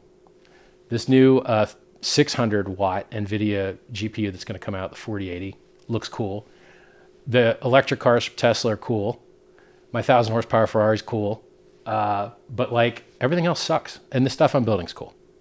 But the majority of things in the world suck. And so I care about anonymity, security, privacy, censorship resistance, no admin keys. I just told you 600 million got lost to a bridge error earlier today, like 2 hours ago. Someone has to fix all these things. And it's not going to be the guy sitting on the sideline saying, I don't care about the price. I've locked up my coins forever. People deserve to get wrecked. I'm quoting Alex here. It's not good. He's not a good representative for the brand. And to tell you the truth, Michael Saylor, taking on leverage now, buying the top, telling people to sell their house, mortgage their house, take on leverage themselves, get loans. It's disgusting. And it's what will cost people their life savings. And it's very risky. And he's not including You'd be saying something very different if he was doing that to buy Hex, I guarantee. I don't believe in it. You've never heard me ever tell anyone ever to take a loan to buy Hex or even Bitcoin, ever. Like the maximum risk statement I even said for Bitcoin was like, if you take on like 2x leverage and the price never drops by half, which in a bull run it doesn't, you could do well. That was like the maximum risky statement I ever made. Guys, I'm out here solving problems. I'm getting people to take their coins off exchanges. I'm giving away free coins. I'm increasing throughput. I'm increasing security. I'm doing security audits. I'm doing every single thing to make the world better. I'm fighting on the regulatory angle. Like, you guys should love me, to tell you the truth. I just tell you the stuff about Bitcoin you don't like to hear. Every Bitcoin is doing something similar, man. No, they're not. To their own capacity. Yes, Bro, they are. no, they're not. Yes, they are. Tone Vase, yeah. Tell me about Tone Vase. Tell me what Tone Vase is doing. He sells you a program on how to get wrecked. You could lose all your money on your own for free, or you could lose it faster with his advice by giving him something. Tone's doing his own thing. Ceci, He's we're not trading debating whatever. tone. We're not debating tone. In fact, I want to point out something that has happened repeatedly on this. Richard, you have avoided the question that was asked and presented to you. What? How much money? What do I trade? I'm not telling you. How much money do I have? I'm not telling you. What coins do I have? I'm not telling you. I did not ask you how much Hex you have. I asked you if you made claims saying the only way to make money in this space is to have your own coin. And then you go off and you have tried to make your own coin once before, failed at doing that, and then you created Hex. You have flat out avoided the question. So again, I ask you one last time the opportunity to present what that thought process is for you and explain it. The people that make the most in cryptocurrency are founders of coins and exchanges and holders. And the people that lose the most money in crypto are traders. I already answered that once. I just answered it again. And so I guess you want me to answer it a third time. Yes, if you want to get rich in crypto, be a founder or a holder. I'm both. Based on this logic that you have now presented, and based on everything you have said, you as a founder of Hex, does that not make you someone who is going to be taking advantage of all the traders of your platform and then turning around and getting rich off of what they are buying from you, based on the definition you have now provided? How much percentage of supply does Satoshi have? Should he own any? You educate me. 5%. It used to be 100%. Goes down over time because of inflation. And it doesn't matter. Okay, so why are you asking me if it doesn't matter? Let him finish his point, Svetsky. Please continue, Richard. Yeah. In capitalist societies, having skin in the game makes things work better, not worse, which is why you see the companies that do the best have highly centralized ownership profiles. Zuckerberg, whose company up until recently absolutely murdered as far as prices go, did great for decades. Only recently it started to suck. He has like the vast majority of the voting shares and huge portions of the non-voting shares. Centralized ownership from decision makers is the most successful strategy that we've ever seen in capitalist societies for the creation of value for shareholders. I have designed things that have created thousands of millionaires, and to be demonized for caring about something that creates millionaires, for caring about something that does something better because it may benefit me is a little bit crazy. Like, yes, it should benefit me. I should feel great about it. I should do wonderful because it made the world a better place. Like, yes, and you want me to keep having more great experiences as a founder, so I keep making better things. I don't like for guys that support capitalism and don't like socialism, these questions are weird. Okay, so what I heard there is that you just compared your currency, because that's, again, your words that you said earlier. You just compared your currency to a company. Yes. And this is so this is where I think things get completely, divergent, is that when we're talking about money, nobody, like this is the central banking problem, is that a central bank has their own skin in the game, and they can, by issuing money, by having the capacity to issue money, they get an unfair fucking advantage. I can't mint Hex. Be able to. It doesn't matter if you can mint it. You just mint something else. That's the whole fucking thing. You've gone from Hex, now you're doing Pulse Chain. So that's the whole fucking thing. Is that if you change the thing, it's not inflation. If I go buy new it is. underwear, I haven't inflated the Bitcoin supply because they're two different things. If I create hex, Money it doesn't is not affect a the Bitcoin product. supply. Money is not a product. Stop conflating money with a product. Okay, money is a It is. convergent network. You No, buy it's it, not, you because- sell it, it has a price. You're just too dumb to realize it's a product, which is why your No. feature set sucks, because you don't treat it like a product. You don't market it like a product. It's a product. Dude. Everything's a product. No. Getting hired is a product. You have to package yourself and dress a certain way and act a certain way to get a job. Marketing Over and building time, products is over everything. time. So why? Okay, explain to me why gold emerged as a standard from a monetary sense. It was convenient. There wasn't so many things that were as easily recognizable and divisible and rare. Now, I would say Bitcoin is better than gold because it's more easily divisible, more easily recognizable, more rare, less negative externalities. A functional world will always converge upon No, it's not true. money, a single money. Yes, it will. No, it's It not. will. That's why In a altcoins particular are outperforming jurisdiction- crypto. I used to believe like you altcoin- did, and then I measured it, and it turns out the alts are outperforming Bitcoin, not the This other way is, around. again, it's You're a at the top short of an time S curve. frame. Everything else is at the beginning of an S curve, No, which is we why are your talking adoption is about falling a and everything else's short-term- adoption is accelerating. We are talking about a short-term time frame. You're talking about a 2, 5, 10-year period. The evolution of money and the transition from shit money through to perfect money, which is what Bitcoin represents, is going to what's going to come with it is a whole lot of fucking noise, a whole lot of shit coins, a whole lot of Ponzi's, a whole You lot sound of like a get-rich guy quick, that sells a whole lot of Herbalife, bro. conflation. You sound like an Herbalife salesman. What the fuck? You sound does like Herbalife someone have that to wants do me to with join Bitcoin? your pyramid scheme. I I don't want point to to join you my the pyramid key scheme. I don't performance give a fuck. indicators. Literally, you just flipped that fucking on its head, dude. You're the one fucking selling your own coin. No, I'm not like dude. I don't get a fucking benefit if you buy Bitcoin. I don't give a fuck. Yes, which is I- why what- you have a tragedy So of the how's that like commons, which is Herbalife? why How's you that can't like pay your Herbalife? devs, which is why How you is that can't like perform Herbalife? marketing, which is why you don't have a NASCAR, which is why I'm trying to tell you if you treated it more like a business, you'd be winning instead of losing. No, because if we treat it like a business, we defeat the purpose of what fucking money is. And NASCAR. You guys making electricity companies and mining hardware companies rich because you're not smart enough to change your proof of work is making the world worse, not better. You should just do a proof of work change. The whole world already figured it out. There's 20 proof of stake systems that have been working fine for years, but you guys are like, it's not happening. It's not happening. Yes, it's happening. No. It's already happened. You just The aren't only learning way about to, it. The only way to link the physical and the digital is through energy. That's the only way to fucking do it. Okay? Yeah, and So what do you energy think you use expenditure to buy is someone else's extraordinarily stake? important. Yeah, you buy it from somebody else instead of from the evil mining company. You buy it from someone else that's like you, a similar person. No. And What Bitcoin does is it transforms. you bought an fucking S9 miner, raw right? Who'd Energy, you give your money to? Some dude on fucking Right. eBay or And whatever you it was. continue to pay who now in order to run it? The electricity company. And so you're correct, a slave 'cause- to those two people. No, I'm not a fucking. No, I'm not a slave. No, No? because I mean, okay. So are you a slave when you fucking watch TV or fucking? I don't watch Are you TV. a slave right now? Okay, are you a slave using your computer to the electricity company? You know, A little so bit. that Yeah, that a little. argument is a fucking moot point. Okay, someone's got to No, produce the electricity. you can't argue and- for decentralization, and then I point out that you're hypocritical and that you're full of centralization, and then you say, it doesn't matter. It does matter by your own definition. You care about decentralization, which means mining pool's bad, few mining hardwares worse than more mining hardwares, less countries legal to mine worse than more countries, the possibility of government attack that you guys haven't got a solution to ready. Ethereum has a solution to change the proof of What's work the solution? now. What's the solution?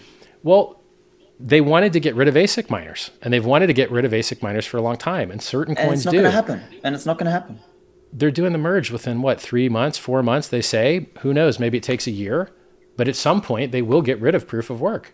It's happening, and they're not the only guys to do sorry, it. I misunderstood that. So what's Well, they have what I two. was They saying have is not two. gonna So- happen. so first of Hold all, on, they what I was already saying have- was not going to happen is that proof of work's not going away. Proof of work will always be around. No, but that's worse for the world.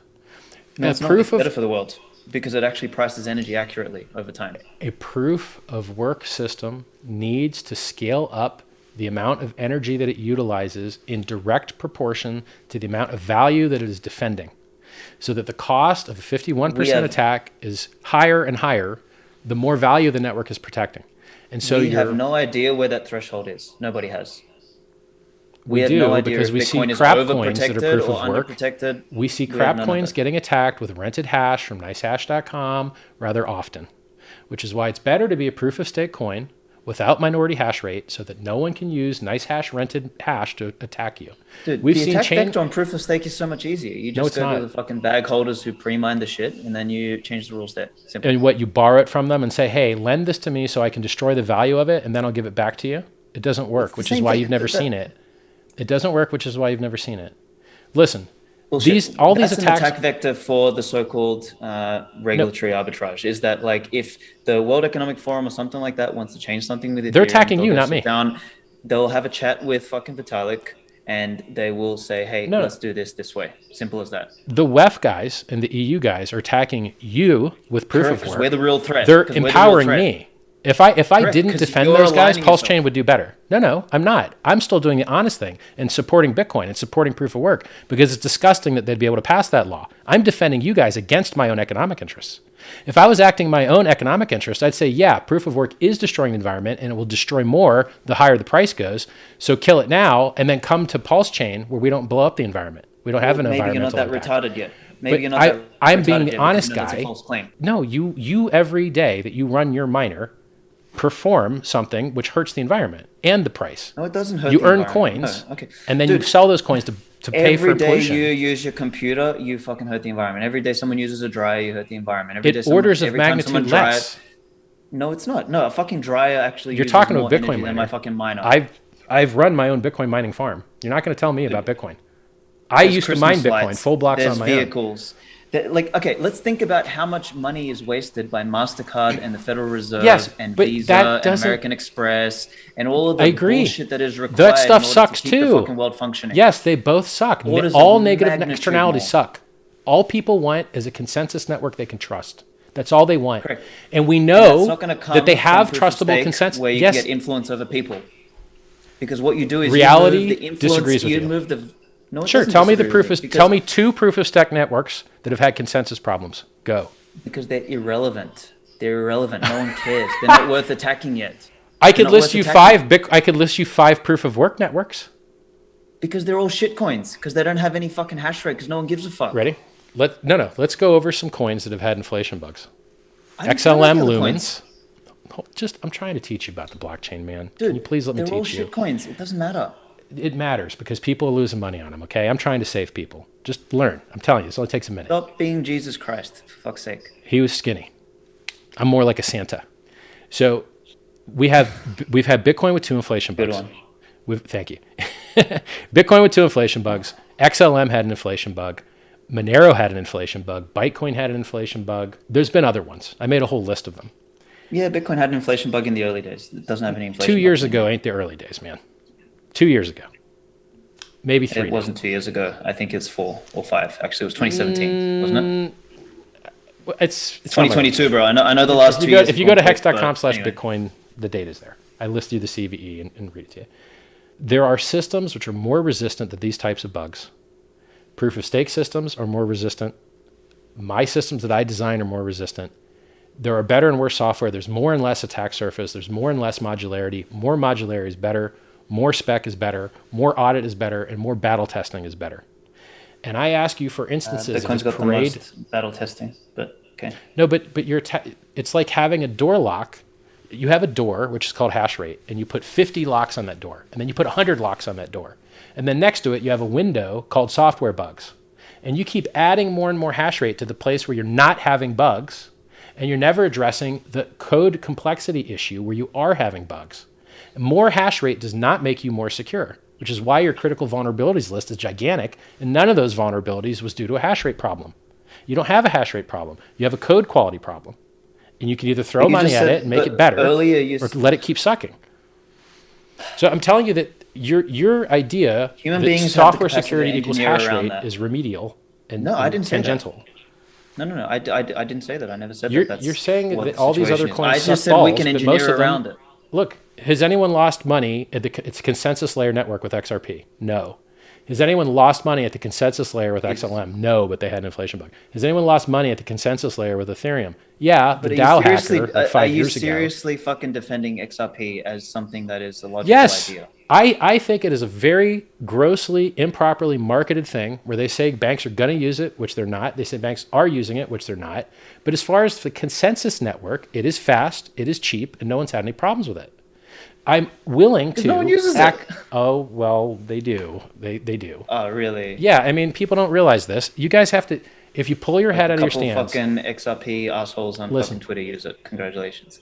If you pull your head out of the sand and start looking at key performance indicators and on-ramping of new users, on-ramping of developers, building out feature sets, building out products, looking at adoption, you're going to realize that there are a lot of products out there in the world making real traction with real users, and they're not coming to Bitcoin because they can't and they'll never be able to. And if you don't, like, They'll all end up on Bitcoin because they have to. That's the beautiful thing. As their fucking lives dissolve around them, as the next fucking Ponzi scheme collapses, as the government starts fucking taking what they have, as all the fucking proof of stake shit that they own begins. You sound to like be Peter Schiff, man. influenced. I had the same conversation with Peter Schiff. And Maybe he said I'm I the was only Peter looking Schiff at a of 40-year Bitcoin. chart. He made fun of me because I wasn't looking long-term enough. I was only looking at a 40-year chart because I showed him a 20-year period where it was down versus the dollar. Not even adjusted for the inflation, just down versus the dollar That's fine. outright. Maybe I'm the Peter Schiff of Bitcoin. Right. Fantastic. You'll You know, wait I'll till take all that of the on, okay? opportunity's gone. You'll wait till all the innovation has been had. No. You'll be the last guy to figure it out. You'll be the Nokia. You'll be Nokia. No, because I am someone of self-restraint, because I know that I could easily roll a shit coin. I know that I could easily, with my business, I could easily introduce new shit coins. I could list Hex tomorrow if I want to on Amber. We can do all that sort of stuff. But Yeah. the measure of a man is in his ability to fucking Why aren't have you some on Amber's restraint. website, by the way? I went and clicked about us and you're not there. Yeah, Do they not like because you or what? Well, no, let's say that I would prefer to remain outspoken, which is not consistent with being the head of a financial services company. So let's leave that one there. All right. So I'll let it similar to slide. you, you know, you've got some. I'll let it you've slide. got some. No, that's fine. Don't make me you know, bring up no it's a Shark valid Tank, question. bro. Don't make me do it. Hey, you can do it. But hey, you know, we can both talk about each other's past as much as you want to. But you know, No, I'm you and I both awesome. know Like, that. I got robbed in Panama. Like, okay, I got robbed. Sorry, guys. But, like, I'm great. I like me. I think everyone should like me. So, listen. I Go would ahead. like to interject. If I may. Yes, please. I'd like the two of you to discuss absolute scarcity. Bitcoin with its purest form of 21 million. Talk to us a little bit, Richard, about how you solve this problem with Okay. Hex. So people have these backwards conceptions that I have to de-educate them of, and I'm the only person that does it, and so I'm really proud of those ideas. The ideas that are mine from their heart, like from the beginning, like for instance, he said pumpamentals earlier. I made that word popular. I own pumpamentals.com, and he used it because I, as a thought leader, led in that direction. So another one of these examples was, when was the best time to buy Bitcoin? When it was the most centralized, the most illiquid. And the same thing goes for stocks as well. Like if you could have bought Google stock from Larry Page, you'd be better off to do it. Well, another example of this is inflation. So when Bitcoin's price performed the best was also when its inflation was the highest. Bitcoin used to inflate annualized at thousands of percent APY, and then every 4 years it would drop in half. And so, for instance, with Hex, we started it with a lower maximum inflation of 3.69 compared to Bitcoin's 3.89 when it reached 20,000. Now it had another halvening. I think it's at about, 1.48 or something like that, or 1.87 or something. So what Bitcoin had, which people have misunderstood entirely, is it hyperinflated in the beginning and had the best gains in the beginning. And then as it reduced its inflation, it also reduced its price performance. But people get it all backwards. They're like, wait a second, supply and demand, more inflation means bad. And then you're like, no, actually go look at the chart. It matters who's getting the inflation and what they're doing with the inflation. And so what we did in Hex is we reduced the inflation below Bitcoin's, and then we incentivized people to hold the price up by just paying the inflation to people that couldn't sell it anyway because they're locked up. And then that increased the average stake length from 2 years, 3 years to now about 7 years. And the maximum stake length in the system is 15.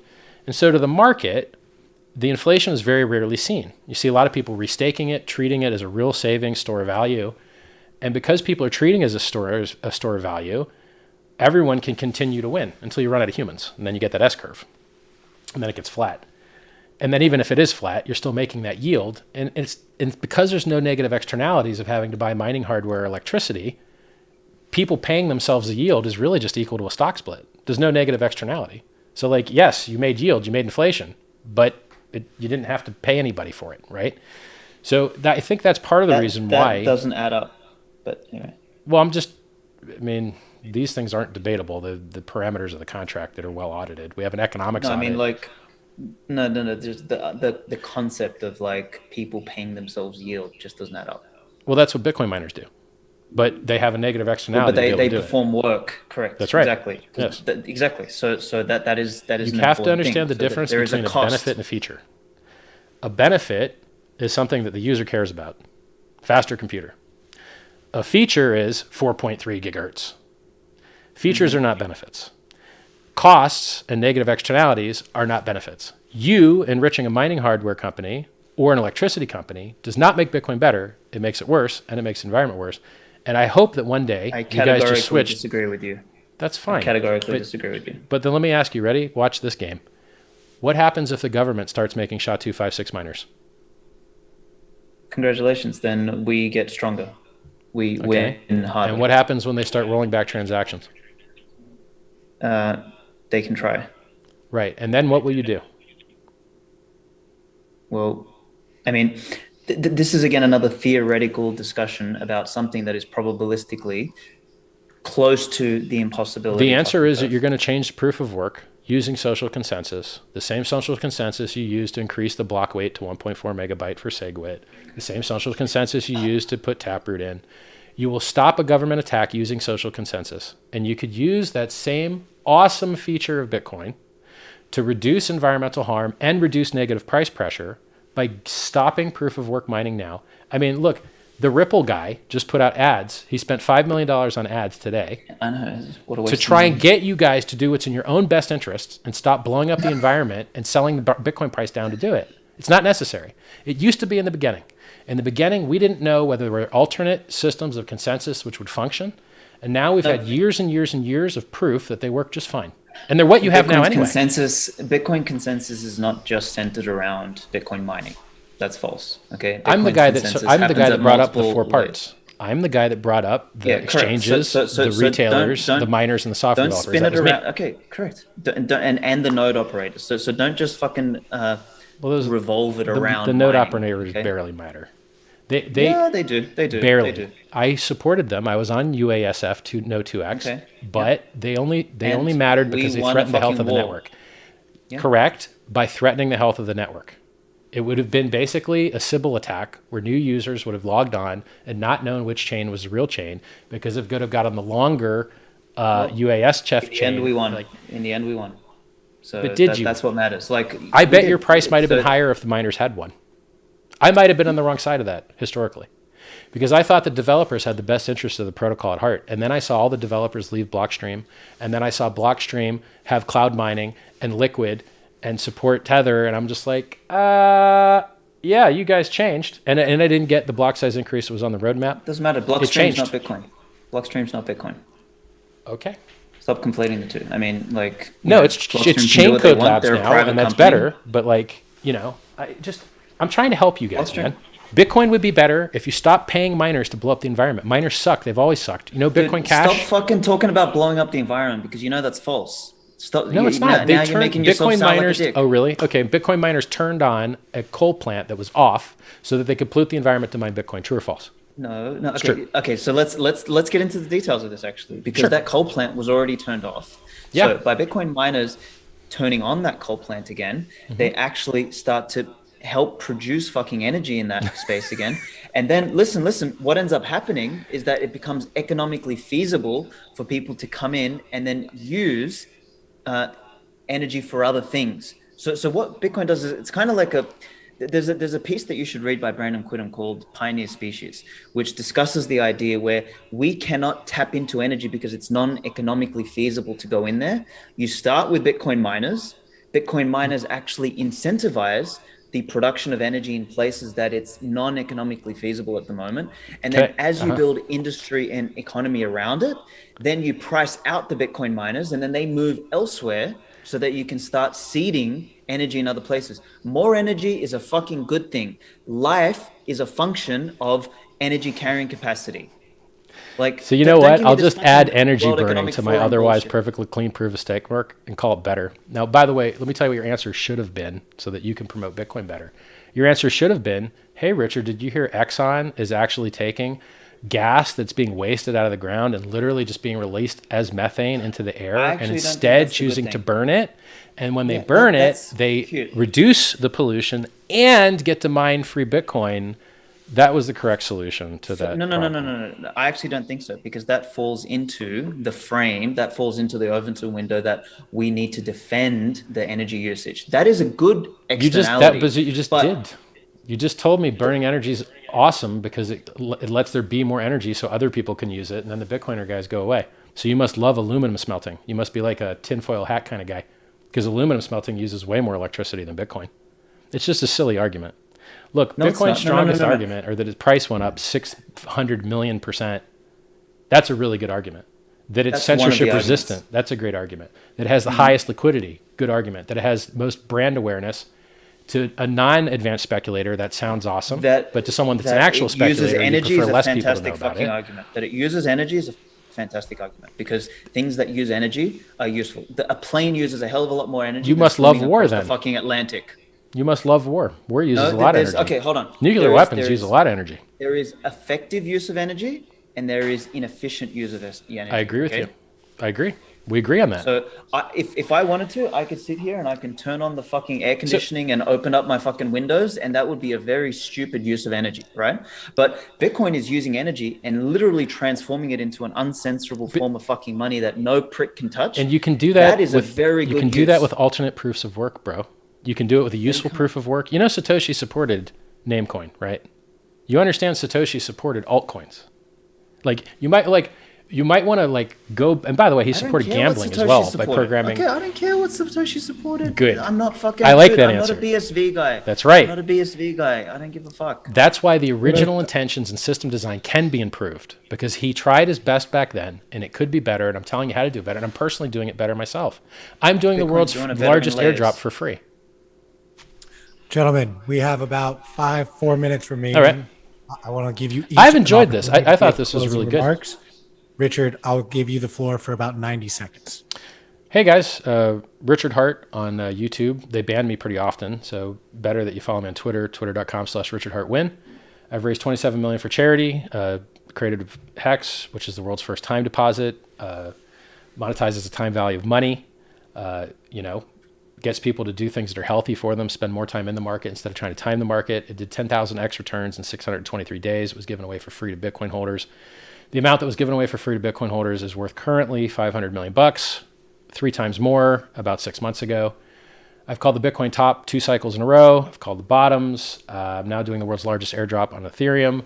Well, on our own network. We're copying every single coin on Ethereum. You'll get a copy on Pulse Chain for free. I'll also, collect Ferraris, collect watches. Got $5 million of Rolexes mostly. This is $1 million, isn't that funny? This has outperformed Bitcoin, by the way. So all my watches have actually outperformed Bitcoin this year, which is funny because they outperformed gold too. It's funny to drop that on Peter Schiff. I've called out fake Satoshi to his face. I support personal sovereignty. I get people to take their coins off exchange. Pulse Chain is going to get everyone to take their coins off those exchanges so that they get their copies instead of the exchange.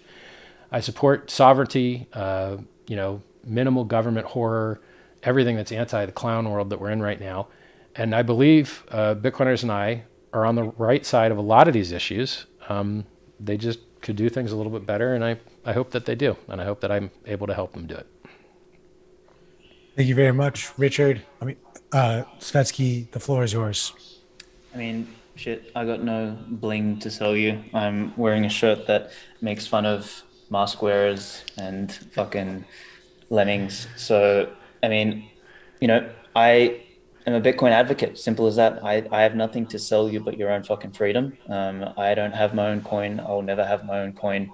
I just think that people should move the product of their labor into something that no government, no institution, no central bank, and no individual, whether Richard Hart or Brian Armstrong or fucking CZ or whoever else, has the capacity to issue or run or operate. And I think the most important people can do is take ownership of the product of their labor via Bitcoin and help those they actually give a fuck about do the same.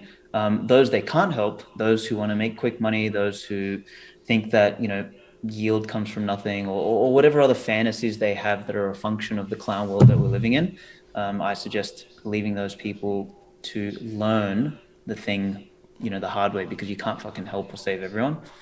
And yeah, other than that, I've written well over 1 million words on Bitcoin, been on like 250, 300 podcasts. Also make a fool of myself sometimes, like fucking, Shark Tank, as we all fucking do. I mean, being a young, dumb 26-year-old, mixing up capital raising with fucking entertainment. Sure. Made a mad fool out of myself. But hey, they only showed 15 minutes of the fucking 70 minutes I was in there. I actually mopped the floor with a couple of them, which they, decided Cut it to out. cut. But hey, Censorship everywhere, man. it's not censorship. I mean, that's just media. I was just young and fucking dumb, walked into a set and made a fool out of myself. I'd like to thank the Bitcoin Magazine guys. Thank you for setting it up. I got to tell you, I put this open call out to Bitcoiners pretty often, and I'm really glad to have been able to engage with you guys. I think that people learned some cool stuff that they wouldn't have otherwise heard that had we not had this conversation. Thank you, boy. Thank you both for joining us for this conversation, this debate. Very lively and spirited. You are now both free to return to your respective corners of the world and go back to take a piss. internet. Fuck. I need to pee so bad. Everyone watching on YouTube, Rumble, Twitch, we are going to cut to a quick commercial break. Everyone who has joined us over on Twitter Spaces, feel free to hop over onto YouTube. We are going to have a brand new episode of Fed Watch coming up shortly. I thought that was a nice talk. I think that it was great that we could do it, longer. And I love that the interviewers just let us do our thing, man. Like, it's so much easier to just have a real conversation with somebody than to have interviewers like grossly messing with it. I thought that was wonderful. What's going on, chat? You guys that went on the spreadsheet for the PulseX and Pulse Chain sacrifices, actually it was just Pulse Chain sacrifices, sheet had a bunch of errors on it. So we're releasing a tool, if not today, tomorrow, hopefully, that will have your address, Pulse Chain, PulseX, each sacrifice event for you guys that had more than one, what the ratio was, what the dollar value was, all that stuff. And then there's also a feature where you can sign statements that say, like, I don't know, this is my comment about the address or whatever. So that tool looks good. Like, it's already done. I want them to be able to sort. I want you to be able to see the info without connecting with MetaMask, which currently you need to. And I want you to be able to sort by date, so it's easier to match up with the PulseX lead and Pulse Lead XYZ website. And that's basically the two features that I want to see added before it gets released. It's looking great. I mean, everyone's having a great time with the bridge, having a great time with trading on PulseX, adding liquidity, removing liquidity. We just had a big update to the nodes where they just work better. So slashing works better, and it's like, everything's going good. Really happy with how it's going. And what else? So basically, like, making AMM bot maybe run against Uniswap v3, Bankers, 0x, Balancer, those kind of things, and then SAC balances, and that's it. Like, we go to mainnet, so it's really close. It's really close. Yeah, I hope you guys all enjoyed the debate. For you guys that may have missed when I was saying where you should go, you should follow me on Instagram, instagram.com/RichardHartOfficial, twitter.com/RichardHartWin, youtube.com/RichardHart, Telegram, t.me/HexCrypto, PulseChainCom, PulseXCom, Richard's Calls, SciVive for my free self-help books. What else? Yeah, so world's largest free airdrop. Get a free copy of all your coins on Ethereum. You'll be able to bridge in your ERC20s, pair them with your free PRC20s to do yield farming. You'll also receive an extra incentive token in addition to yield farming rewards, in addition to fees. There's going to be so many coins. You're going to have Pulse, PulseX, Pulse reward token. I guess it should be called the PulseX reward token. Hex on the Ethereum chain, Hex on the Pulse chain. That's 5 coins right there. I'm excited. I'm very excited. It's going to be cool. Thank you for helping remove financial stress and support my family. My pleasure, man. I feel really good about that debate. I got this list of like stuff I wanted to say, and I think I got to all the stuff. Maybe I missed the Hex.com space diamond. I bought the world's biggest diamond. I might have forgot to mention that one. Oops. What else? It's got 555.55 carats, which kind of matches the 5,555 day maximum stake length. But I think I hit everything else, man. Yeah, really good. Really good job. I'm happy with that. Yeah, I'm happy with that. Anything cool in chat here? My screen is like all dim. Like I don't understand why my screen is so dim. Like I just don't have enough light in the room. Let me go look at that real quick. Let me go see if I bumped my my brightness. It feels dark here, man. I mean, I could just go turn the light up. Should I go turn the light up? I don't know. You like my new silk Burberry outfit? It's a couple $1,000. The shirt is huge. My God. This is a 3XL, and it's like, it's just gigantic. I mean, I guess it's built to be really baggy. Maybe I should get an XL, something like that. Did I put any watches near me? Flex? Any cool new stuff to show you? I kind of pointed this up, but it keeps falling lower, man. I swear to God, this started the stream higher. I think it's like losing tension over time. It's irritating. I'm going to have to crank it up, crank the tension on it. Lumbar support pillows. Yeah, dude. I should get more of these. Maximum pillows. When stablecoin double? Yeah, you'll get double the stablecoins, but you're not going to be able to redeem them for anything. And they have admin keys, so people could invalidate, like the admins that run them could invalidate them whenever, but it seems risky for them because they might get sued. You know, I don't know. I'm just reading the chat from you guys here. Richard, it looks normal for us. All right, cool. Can you show your watches on camera? Sure. But I have to remember where the focusing point on this is. Here, let me zoom in here. So if you're a watch guy, you're supposed to take your rings off before you take the watches off because it scratches them a bit. And these are soft metals. These are like very precious metals. These are rose gold. All right, get in there, watch. Come on now, stop looking at my eyes. To hide my eyes from it. This is $1 million Rolex Daytona Rainbow. Not bad. I'm waiting on the diamond. What do you call it? Bracelet. And this is just about as awesome. But I think you can pick this up for like $300,000, $350,000. This is also rose gold GMT Patriot. It's called. I don't have eyes. There we go. I love it with the diamond bracelet, man. That's the ticket. Now, for these to really sparkle and for you to see how cool they are, you have to. Hey, look how close I can get. Up there. For these to really sparkle, you actually have to put them out of focus, and then you see all the cool colors and the refractions and all that stuff. If they're in focus, you don't actually see it, so they don't look as exciting without the. I don't know. Since I got so many of you guys here, you want to see some more expensive watches? I'll just make it fast because some of you guys hate this stuff.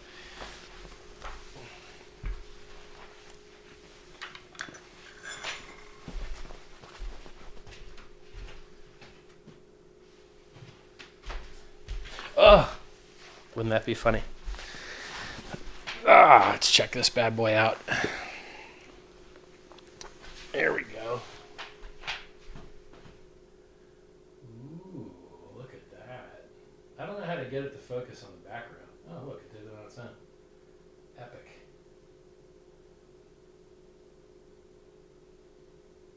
So many diamonds. You want to see some more? I'll show you some more. There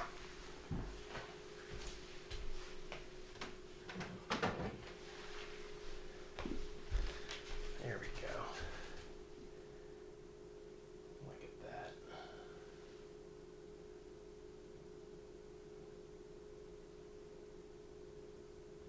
Fancy. Oh. It was more fancy before that one. That one went on a dive. Because that one's got a leather bracelet and a very heavy face, it's a little top heavy. Now we know.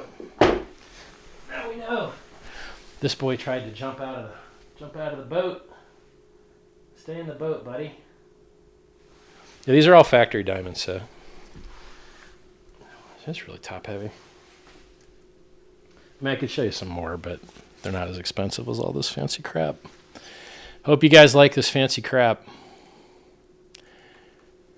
Yeah, shout out to the Bitcoin Magazine guys. I like debates, you know, and I think it's a way for people to learn.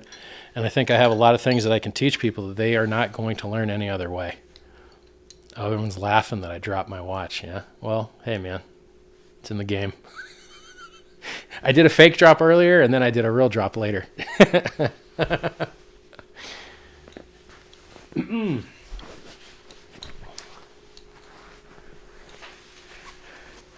The equivalent of dropping a house. Yeah, I never thought about that, but yes, I guess you could buy a house for these. I like being able to say my watch costs more than your house. There was a movie that was really good called Glengarry Glen Ross, and the quote from that movie was, "My watch costs more than your car." I'm not doing my best Alec Baldwin impersonation, but I think my watch costs more than your house is an all right one. But hey, if houses keep going up, then I won't be able to say that. Why are you wearing two watches and you set the time on none of them? I don't set the time right on any of my devices. I keep all the times wrong. In case I post a screenshot, I don't have to worry about doxing my location. Let's see the hex diamond. I don't think I'm ever really going to be able to touch that. I think it's just going to go straight to the vault. But I have to like organize for them to take pictures of it because I want my own pictures that I own, you know? So we'll see how that goes. What do I think of the latest Bitcoin pump? Yeah, it's basically this dude raised $2 billion from investors by selling him a token, and then he went and bought Bitcoin with it. So far, he's bought 28,000 Bitcoin, like maybe 20,800 Bitcoin. I've been watching the address. And that's maybe 2/3 of what he's going to deploy. I think he's got a total of 2.2 bill to deploy, and he's deployed like maybe 1.1 bill, I think. So I guess maybe that's half. He's like halfway done. Ever tried psychedelics? Not really. Not into it. I like my brain the way it works. That was an expensive airdrop. Oh, lol. 9 custody diamonds, trash. Yeah, I hear you, man. I hear you. I can take custody when I want. Can I have a watch, Richard? Pretty please. Bro, just go buy a Casio for like $10. Tells time better than these. Will the ratio trading period for 26 hours be like you said in the French AMA chat? The market sets the ratios, man. So, I mean, we're just not going to have bridges for probably the first 26 hours. Just make sure everyone locks in their zero valuation. Why does my table look cracked? It is cracked. Crappy table. Looks cool. It's glued up though, so it shouldn't fall away apart. Say hi to Portugal. Hello, Portugal. Can you talk about wallet creating? Yeah, just hiring guys to build a wallet. It's not really that much to say. Interviewing devs. Will VPN protect against remote access Trojan? No. They're unrelated. I mean, unless your VPN is evil, then they're related. But like, otherwise, just don't get 0-date or click weird exes or run macros on Word documents or PDFs or Excel sheets or, you know, I mean, you could look up endpoint security and read some guides on it and try and lock down your endpoint. Will it be a testnet 3A? I mean, we can just release the testnet privately and know that stuff's going to work. So we don't have to do the full public thing. And there's been upgrades like behind the scenes, like us upgrading the node infrastructure to work better didn't require a fork. So we didn't have to make a new network. So like I'm not sure if we really need another testnet. Depends. It doesn't hurt to have one, you know. It takes maybe a day or two to do it, and it's probably worth a day or two. Why not, you know? It was really good, Richard. Thanks, man. Hello from South Africa. Thank you. Richard, can you be king of the world, please? Hey, if a job is open, I'll take it. But I don't think the job's open. Am I going to release a book? Bro, just go read the books I've already got. t.me/Scivive. SCIVIVE. Like, there's one called Scivive. There's one called Fix the World. Go read them. Hey, Richard, thanks for everything so far in advance. It's weird. I already feel rich by listening to you. Hey, thank you, man. Thank you so much. You can announce Snapshot before it happens? Yeah, I'll give you a range. New Bearberry shirt? True. All right. Well, guys, I've had a lot of fun. I'm going to go do actual work now. It's been a pleasure. It's always a pleasure. Haven't streamed with you guys in a while. I've wanted to, and now, killing it. Everything's going great, man. Everything's awesome. Well, okay, almost nothing is awesome except maybe some Tesla cars, this new NVIDIA chip, the new AMD chips, and the stuff I'm building. Everything else mostly sucks. Always a pleasure, guys. Pulsechain.com. Go test out the testnet.